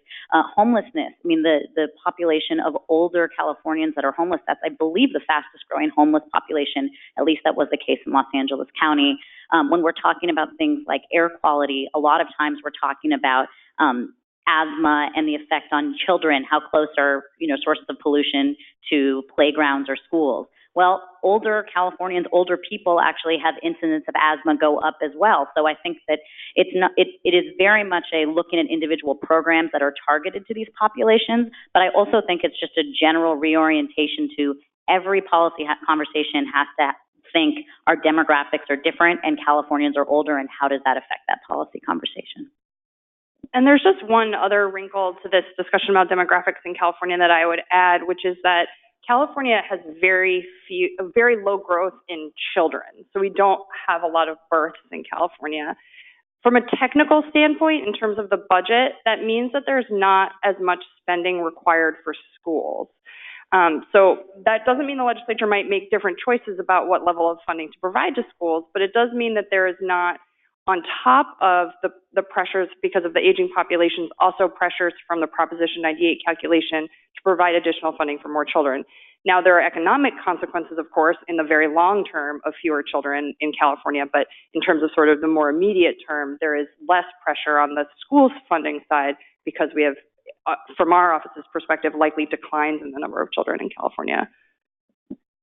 So we've talked about a lot of challenges facing the state, and what I'm wondering is, a lot of these require significant and ongoing investments. We would argue that they're much needed investments. Do you think we're going to hear a revenue conversation next year, tax reform? What are you thinking? Yes, I think we will. I think that Governor-elect Newsom has already started that conversation. He told reporters about a week before the election that he very much was going to be having this sort of revenue and volatility conversation, although he acknowledged that it was something that Governor Brown, who has significant political capital, political acumen, did not take on. And I think he's aware of how daunting that may be. But I think one of the factors we have to consider is some of the external factors, and that's really the 2020 ballot. So we already know that a split roll measure with regards to Proposition 13 and how commercial properties are taxed is likely to be on the ballot. And I think what that will provide is incentive for the legislature, incentive for the governor to maybe wrest that conversation away from the ballot and bring it into the Capitol.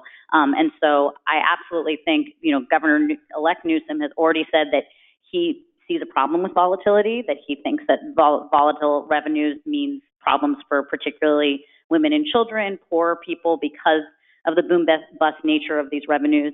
The question is how do you do that in a way that doesn't get everybody screaming bloody murder from the outset? And that's a tough question.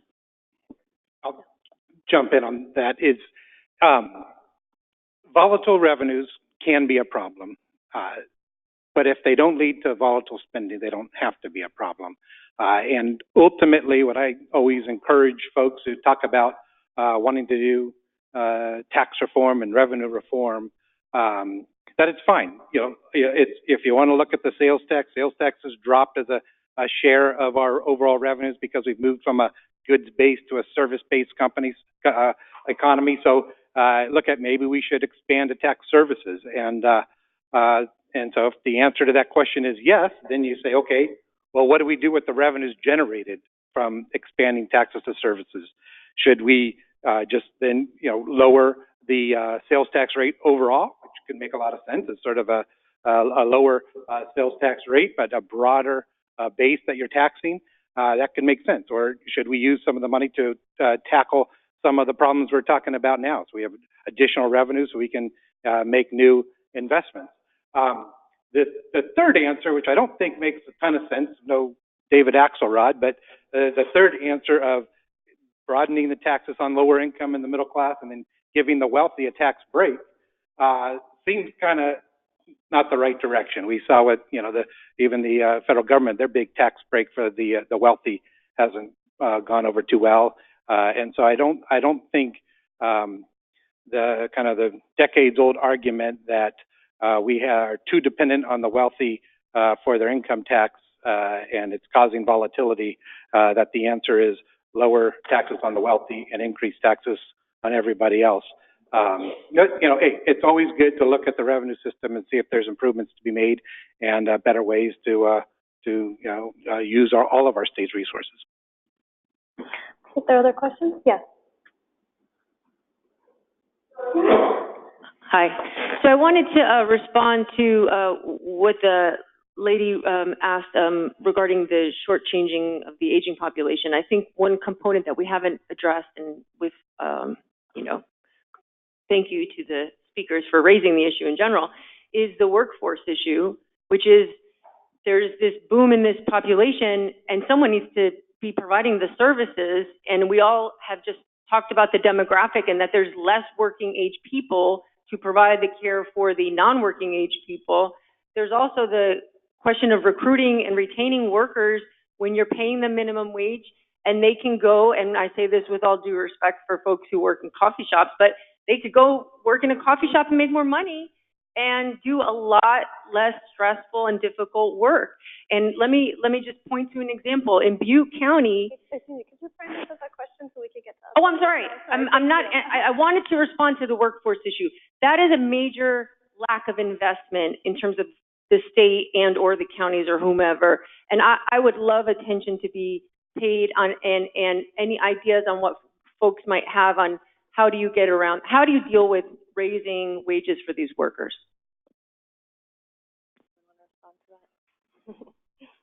Listen, the services are going to have to be provided, and we're going to have to address it, and we're going to have to do it. And again, we are so much better prepared on a fiscal level to deal with these things, but I think we're also much better prepared on a political kind of moral level. I mean, again, looking back to the bad old days, and sorry to keep bringing it up, but I remember a very distinct conversation with a very high-level Republican staffer who, when it came down to us trying to figure out budget solutions, he said, our caucus, every single one of them would go up and down the state and wheel every single grandparent out of their wheelchairs and leave them in the street before voting for a tax increase. And so we had those challenges. We used to have to do those. Now we have like you said, we have very strong Democratic majorities. We have a Democratic governor, and we have Prop 25 that allows a majority vote budget. So not only are we kind of fiscally prepared to deal with these issues, we've got the right politicians and leaders in place to address these issues as they come up. Can't give you a perfect answer today, but at least we're better prepared to tackle it when it comes. Go ahead. Right here. Oh, hi. So sorry. There were a lot of conversations about obviously we having the healthiest state budget in decades and a lot of needs for investments to be made. We've talked about workforce. We've talked about the aging aspect of the population and the services. And we also have seen on the other side, as you all also mentioned and talked about, the LAO report about being very cautious about how the state spends and general conversation about recession is coming. If we were to, if from your opinion, we were to prioritize what would be the first expenditure that you think the state should be doing going into next year, what would that be? And please explain why. Well, that's a great question. Well, I think the number one priority for the legislature and the administration has to be to end child poverty. And I think the moral reason is obvious. But the long-term fiscal consequences to the state and the long-term well-being prospects for any kid that spends any significant amount of time in deep poverty are so overwhelmingly negative and conclusively demonstrated by research that to not address very deep poverty of children, I think, is akin to ignoring a public health crisis that if we knew there was something in the water that was making kids really sick and that was toxic to their brain, that was killing their life chances over the arc of their life, we would consider it a public health emergency and we would sort of take care of it. And the legislature and the current governor took a really big step last year. So this is not faint praise or hidden criticism. We've made we're finally talking about it. But we have more work to do, and I still think it's the number one priority. And I can't really speak right now about exactly what our priority will be, but just building off of what we've seen in the past, if you know Senator Mitchell and Pro Tem Atkins, fighting poverty will be right up there as well. Last year was Senator Mitchell who did the No Child in Deep Poverty program, which is the steps to increase the CalWORKs grant so that no child ultimately will be living in deep poverty. It was reliant on the Cal grants, and it was Senator CalWORKs, and it is Senator Atkins who envisioned and brought to us the Earned Income Tax Credit as Speaker of the Assembly, and so those will clearly be right at the top of our fight. But we certainly won't have one priority. We will have a broad range of important improvements to make that will be in that important third prong about making more progress along with paying down debts and building reserves. Senator Atkins, when she was Speaker Atkins, also envisioned and created the CalWORKs Housing Support Program, which is aimed at rehousing and preventing homelessness for CalWORKs kids. And so she deserves a shout out for that too. Melanie, any thoughts about how Newsom might approach tackling poverty? It might be different from Brown, or well, any sense there? I do think that the conversation around children and early childhood is different than what we've seen from Governor Brown, and I think that a lot of the conversation we had up until now was really driven by the legislature and legislative champions on that. And I think the fact that you do have a governor-elect who one of his closing ads was about early childhood development, I think is a very strong signal. I also think that it's no coincidence that his wife, Jennifer Siebel Newsom, has said that she is going to be a thought partner in this administration. She is very passionate about these issues. So if I was going to sort of bet on where we may see, I don't think that Brown was opposed to these programs, but I mean, we're talking about issues that really animated one governor to a next. I think that it's probably fair to say that was not an issue that particularly animated him, and I think that Governor-elect Newsom has put that marker down as a priority of his. There's a question over here. Again, Jeffrey, with the question that's probably frank, but Health and Human Services controls and has effective more than 50% of the budget. You've got a number of programs. You've got this year a number of deadlines and thresholds to meet dealing with computer access, the electronic visitation, these SSI programs. What is going on and happening in preparation? Because I know always in the past, it's obsolete, behind, and we've seen what happened with DMV. And Los Angeles, you're a big focus of all of these programs. So what's your take on that regarding the budget this year? Well, just an overview comment. Automation challenges are huge and daunting. And if anyone would have told me 28 years ago when I was applying for the CWDA job that the issue you'll probably spend the plurality of your time on is automation, I might have withdrawn my application. But we spend a lot of time on it. And I just want to say there are well-publicized automation challenges, and it's very difficult to do. But right now, 1 out of every 3 people in California is receiving a benefit administered by eligibility workers employed by the counties using a computer system that the state and the counties have deployed together. In the human services arena, we actually don't talk enough about the success of our systems. During the implementation of the Affordable Care Act, we added 5 million people to the Medi-Cal rolls. And so I really don't want to underscore how electronic visit verification and getting EBT, sound and getting free transactions out of the banks and EBT, those are all critical, and we're working our tails off on them. But I really think that we shouldn't. It's hard to escape the fact that we have a really successful track record when it comes to eligibility automation in the state, and probably because it works, we don't talk about it that much. Carolyn, to bring you back in, one of the things we haven't talked about yet is sort of external challenges that might affect the budget, federal policy decisions, things outside of the legislature's control. Can you talk a little bit about what some of those might be? Sure. I mean, California obviously is always somewhat vulnerable to crises in the financial sector, right? So if we had some sort of major downturn in the stock market or what have you, that would certainly have effects on California's budget, though because of the rules that govern how we deposit money into our rainy day fund, the budget bottom line effects actually potentially would not be that significant depending on what would happen.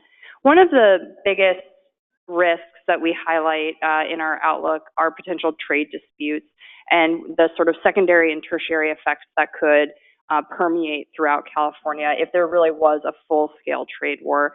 It's very hard to know sort of what the scale of these challenges would be if they do come to pass and what the sort of immediate effects might be in California. We might not see an effect in the budget year. In fact, we might actually have to wait a year to see an effect. But these are real risks to the budget, but they are ones that California cannot control directly. And related to that, go ahead, Frank. Well, I just want to say that the public charge rule that you've all probably heard about, and hopefully all of you have weighed in on, has the potential to have a significant effect on health and human services programs if people who are legally eligible for services that are critical for their well-being are too afraid to access them because of fear of deportation. And the ripple effects for them and their families, but also for the state budget, I think, are significant. And are there other things we should watch at the federal level, Frank? So, for example, I think there's a sense that because the House took back the Democrats took back the House, that there are certain policies that maybe aren't imminent anymore. The Farm Bill, for example, doesn't have the significant cuts that were thought to be in there. But are there other things that the administration could do that could, have a big impact on Californians in the budget? Absolutely, and just kind of building on what Frank just mentioned, the census, same issue. If people are kind of scared away from participating in the census, then we will end up getting a smaller share of our federal funds that we're entitled to. And so there's those type of administrative actions are absolutely still possible out there. It is nice that we know they're not going to repeal the Affordable Care Act and throwing everybody off of health care and things, but there are certainly dangers at the federal level still. I would note that one thing, and here's something I know just enough about to be dangerous, but probably not as much as many in the room, but with regards to Medi-Cal, the state is there's a Medi-Cal waiver that's expiring, I believe, in 2 years, and that really has huge consequences for what the state's Medi-Cal program looks like, what kind of federal dollars they're drawing down and for what.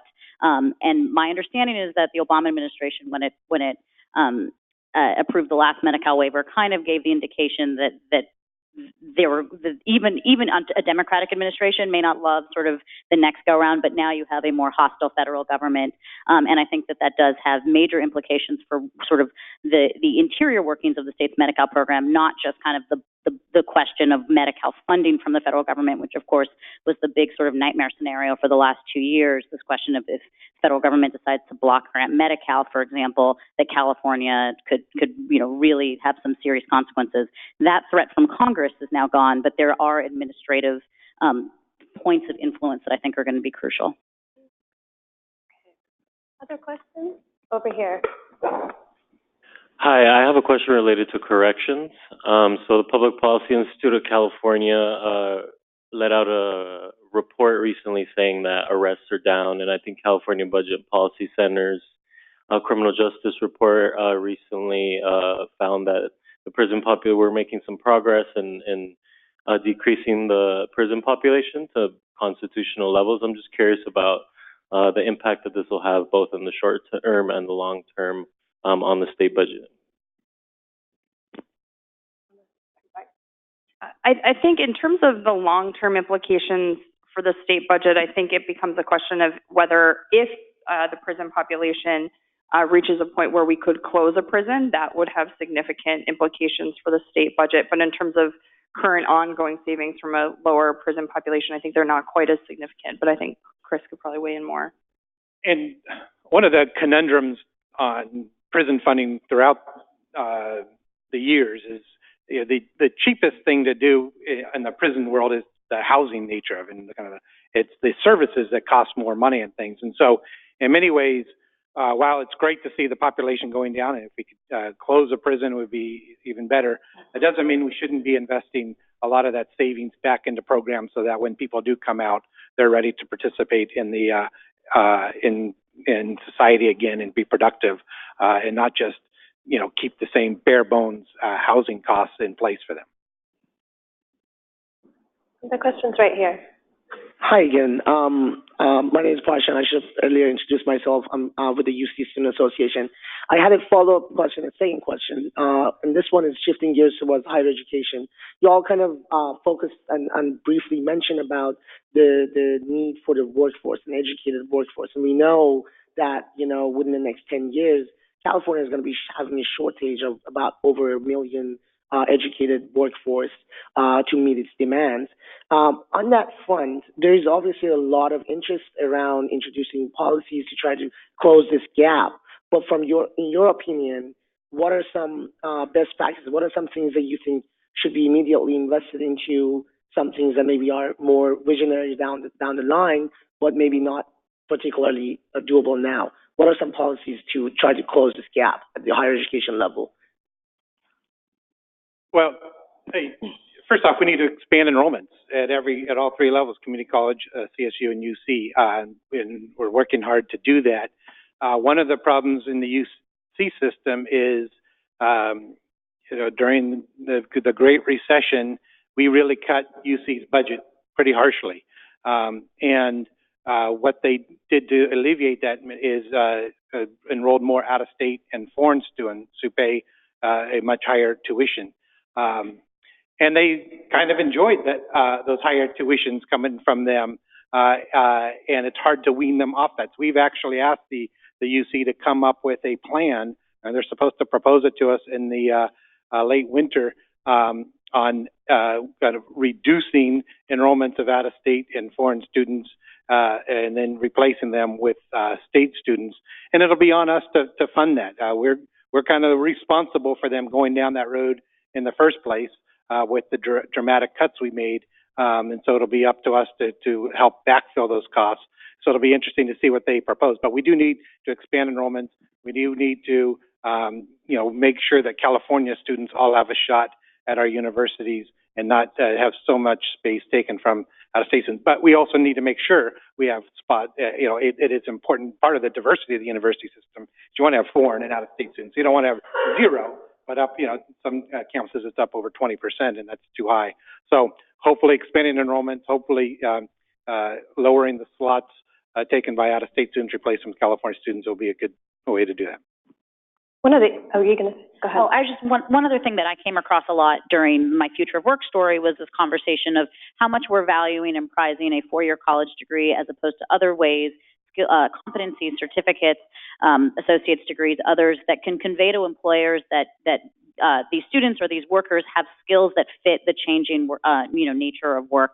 And that's hard because that's even, I think, less of a budget question as a cultural question, right? That we have always seen, I think, the four-year degree as kind of the ultimate sort of educational attainment, or if you want to even do postgraduate work from that. But I think that because we're seeing an economy that can be changing so rapidly and that people are probably going to need to reskill or shift careers multiple times during the course of their working life, does it make sense for us to be focusing so much on what an 18 to 22-year-old is getting over 4 years, or should we be investing in programs that are more sort of, competencies that people can put together and convey to an employer, hey, I'm ready for X skill right now. And I do think that is a conversation that we can anticipate a lot from Governor-elect Newsom. That is, the future of work automation conversation is something he's been talking about for quite a couple of years now. And I think that sort of gets at that 1 million worker shortage question by sort of twisting it a little bit. Is the four-year degree the ultimate sort of barometer that we should be using? One of the other issues that's come up in higher ed in recent years is the fact that our financial aid system doesn't do enough to help. Some students pay for basic needs, ties into our housing affordability crisis. Anything we'll expect to see on that front next year? Yes, I hope so. Yeah, I think, we've got some sort of, they're in our binders of how to address college affordability, and it's oftentimes focused on tuition costs and tuition growth. And even though our universities, we did about double tuition during the Great Recession, we've held it steady since then. But that's really not what drives the cost. I think 55% of our students don't pay tuition through the Cal Grant program and university grants, and then another 20% or so have a 40% reduction with the middle class scholarship. But that's still leaving people dependent on student loans to cover your full, $25,000 to $35,000 cost of education per year. And so we definitely have plans, and if it all comes down to how we prioritize things. But if you take a big project and phase it in over time, these are the types of things you can do. And we ultimately could come up with a program to provide debt-free college to lower and middle income families. And that does a lot of great things. It encourages people to go to college if they know that they won't be incurring a bunch of this debt. But then once they leave college, they won't have this big debt hanging over them that they're paying to some Delaware bank or something. And instead that money will be here in the economy. They can be spending it now, maybe buying a house a little earlier, car earlier, and all those things help our local economy in the meantime. So hopefully we can make progress on reducing debt and one day eliminating college debt. Other questions? One from the webinar. This is from the webinar. There's a question on redevelopment, and obviously the issue of housing and affordability is a theme that's run through a number of the comments already. And this question just asks sort of straight up whether there's been an ongoing discussion in the Capitol around bringing back redevelopment funds in some form. And so the question is just any prospects for that, either this year or longer term, to bring back redevelopment funds in some way as a way of incentivizing the development of affordable housing. I think certainly there seems to be a pretty robust conversation around some redevelopment opportunities. I think particularly local governments are interested in using tax increment financing, which is really the way that they pay for housing development that they through this particular property tax mechanism. The challenge inherently is that what happened under the previous iteration of redevelopment was that local governments could essentially take property tax growth from other local governments to finance developments that were beneficial to them. It also had a state budget implication because it took property tax revenue away from schools, which meant that the state had to backfill that amount. So one of the challenges sort of inherent in the discussion about bringing back redevelopment, or in particular tax increment financing, is what effect would a new proposal have on other local governments, if any, and what effect would a new proposal have on schools? Because whatever effect there is on schools will result in a sort of dollar for dollar cost to the general fund, and that is sort of less revenue for other purposes. And affordable housing has long been a priority for the pro tem. What's the Senate sort of thinking about this issue? Yeah, so, yes, renewing redevelopment appears to be something that's being looked at very seriously. And there was mistakes with the past way it worked. Some of the projects that were funded through it were kind of questionable. And then a lot of the dedicated funds to affordable housing weren't used, and they just sat there and weren't used for affordable housing. So as it gets looked at to renew it and bring it back, the goal will be to avoid the mistakes of the past and to make sure that if it becomes a revenue stream for affordable housing, that the funds actually get used for that. And so that's where it would be. And it, just like anything else, if there is a state cost, and there is ultimately because of our school financing, that you just got to look at it with all the other priorities and see where it goes. But there's for certain there is a strong look at reinventing a redevelopment. Question right here. Yeah, in terms of the Medi-Cal waiver coming up, does anyone expect the state to look at making major changes to the program or innovating in any way that states around the country have done to their Medicaid programs?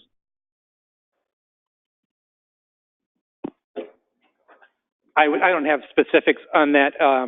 We do need to, I think we got good news. One of the other states that has a similar MCO issue going through, they got approved by the federal government. So we're hopeful that when we re-up that, that will have somewhat more smoother sailing than it may otherwise have, which is an important financing mechanism for it. But there are also conversations around behavioral health, and there's the physical health part of Medi-Cal, which is the big part of the waiver and incredibly important way we fund our safety net hospitals. So we have a lot of money at stake, but there are waivers around behavioral health that are also set to expire. And given homelessness, corrections reform, foster care reform, there's a growing interest at the state and local level about trying to max out the effectiveness of our behavioral health systems,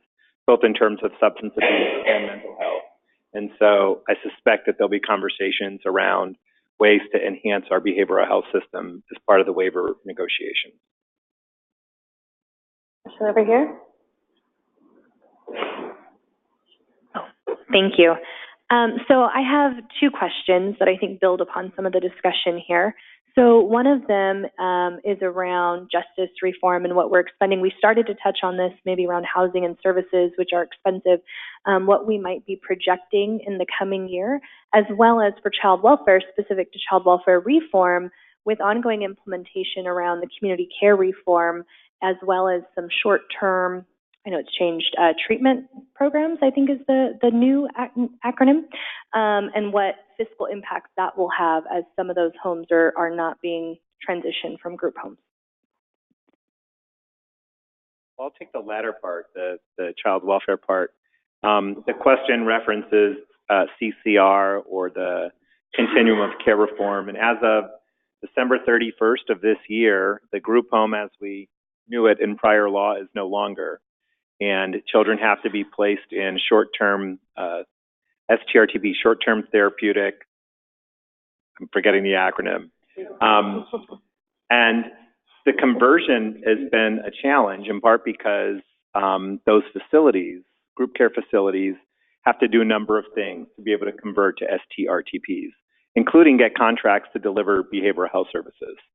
And there's a process in place where a county that believes it does not have an adequate supply of STRTPs for specific children can apply for an extension from the State Department of Social Services, which would have to agree that the county's met its due diligence, but we don't have adequate placements. And so I think you raise a good point. I think CCR, a lot of people are thinking about it as sort of a big bang, like on January 1st, the entire foster care system is going to be different.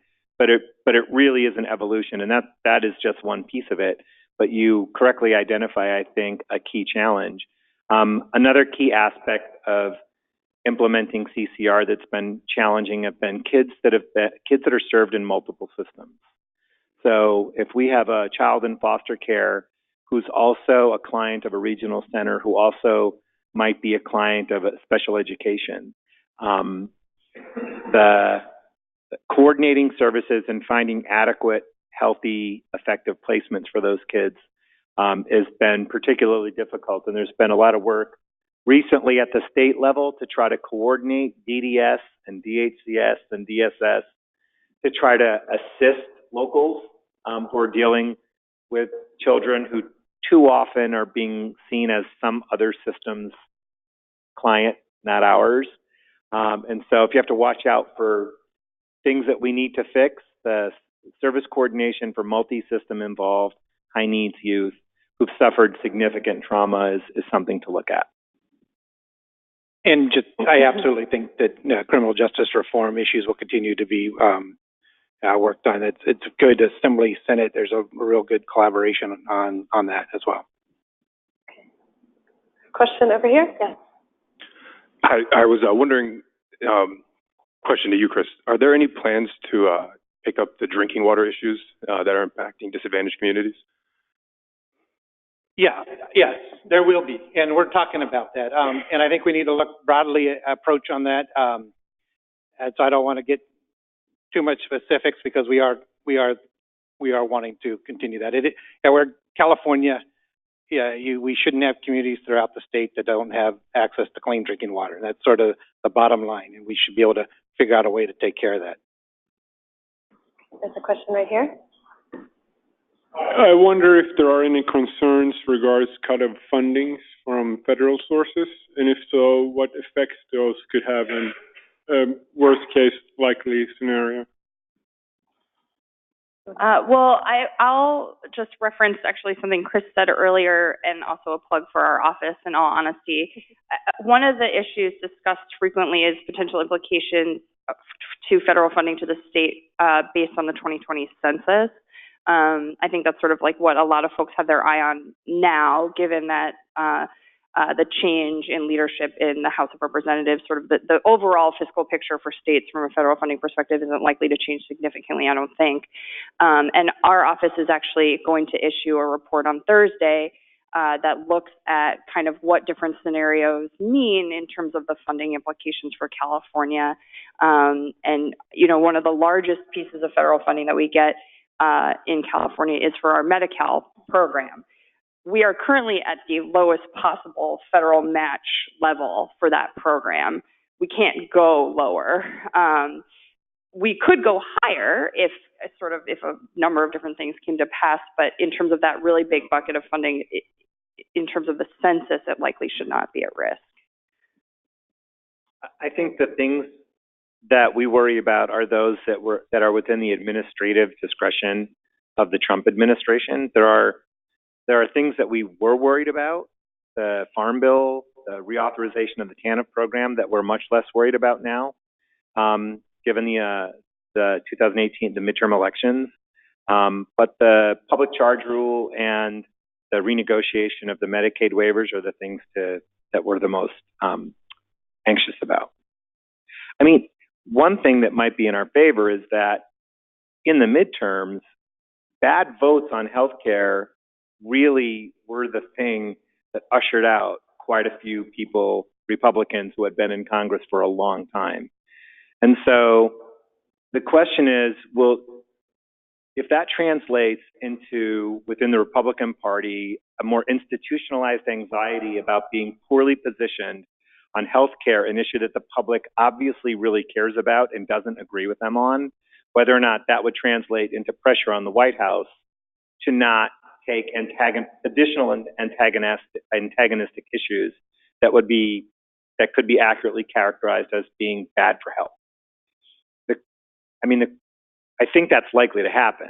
The question is, does the White House care, or is we don't give a hoot about California argument more powerful than the we don't care about the future of our party's, election, be paramount?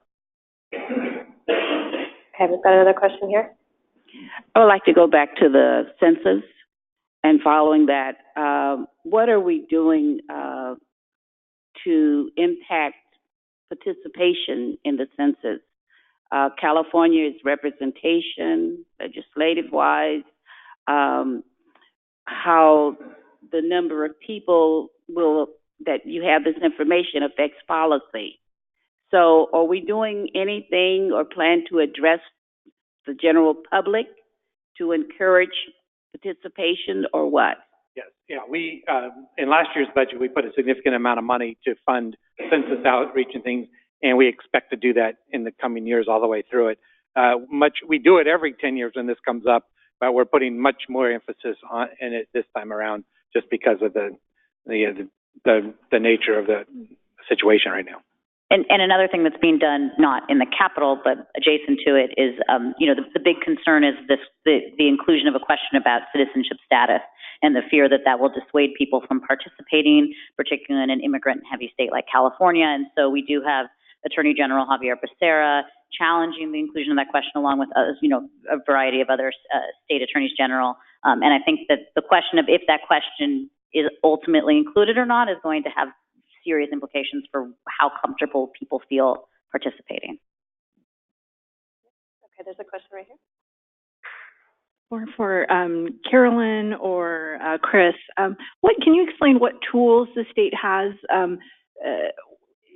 going forward budget-wise in terms of dealing with wildfires, PG&E liability, or earthquakes if that happens in LA and not up here?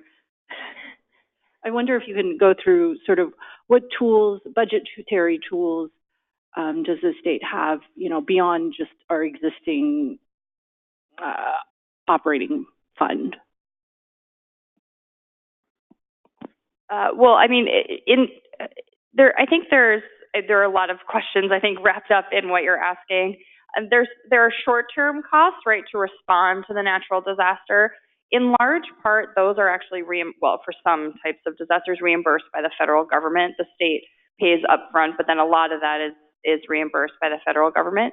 There's then a question about restoration, repairs, rebuilding in the response after a major event like that, either wildfire or earthquake. In recent years, one of the steps the state has taken to help local governments rebuild is that the state has backfilled their property tax losses. So I think there was about $30 or so million in the budget last year to backfill primarily, I think, Napa and Sonoma counties for their property tax losses due to the structures that were destroyed. I would anticipate there would be a similar type of proposal in the governor's budget for losses in Butte County, in Shasta County. But long-term sort of economic development in these areas where there's been massive destruction is a much, I think, broader and harder question. And the PG&E liability one is not one I know enough to say anything about in complete honesty.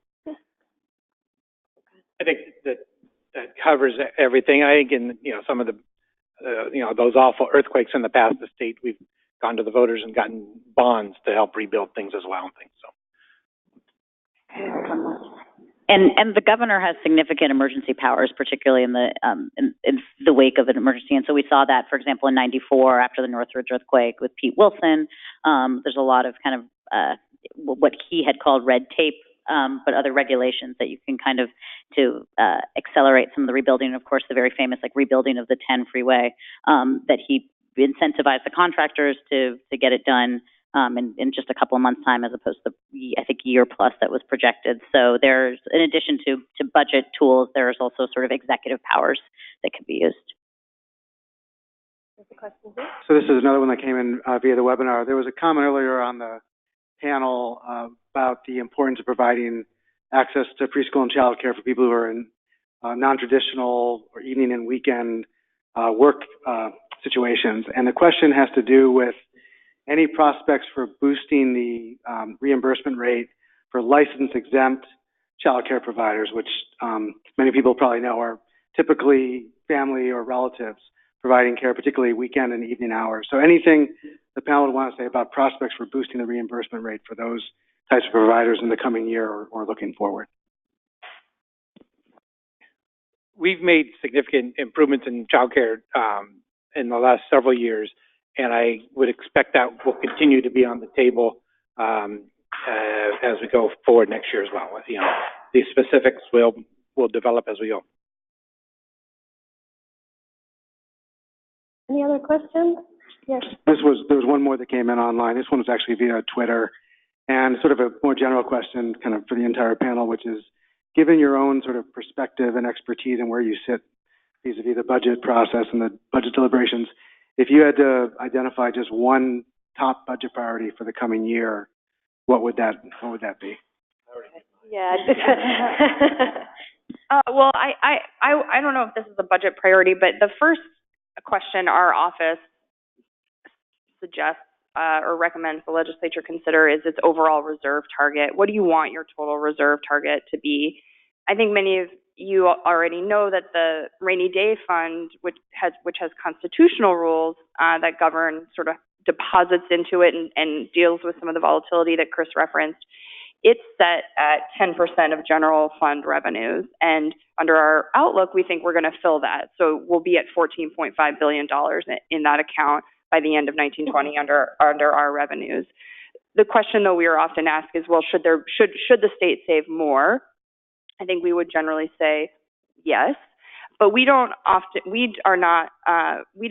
the question of, well, how much should the state save? Because in large part, the answer to that question is very dependent on the size of the recession that the legislature wants to be able to weather, and in particular without making any sort of, or having to take any budget solutions. So either raising revenues or reducing spending or deferring spending to future years.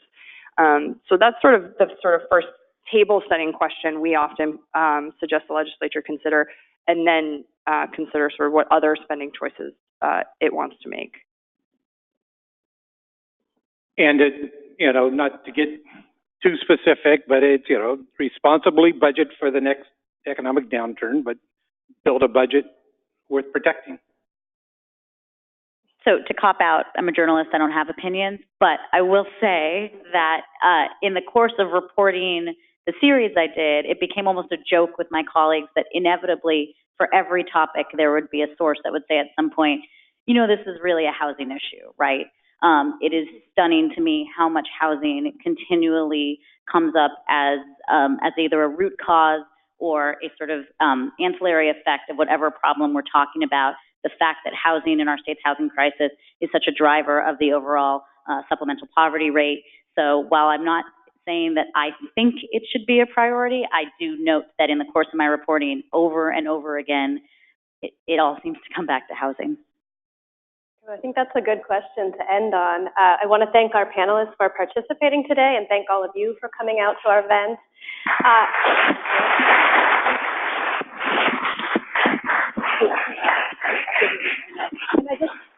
I just want to reiterate that we are recording the full event, so if you missed pieces of it, we'll be sending out a link to the full recording within the next few days. So thank you very much.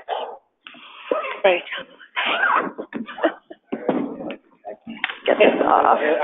Thank you for coming. Of course. I'm never. Thank you. But for your opinion, you'd be right. Yeah. Oh, well, that's really kind of you. Thank you. Thank you, Melanie. Oh, this was great. Thank you so much for having me. How often are you on this side? Or you're not on? Not great. I don't like it. Yeah, I'm more like that. These are good questions.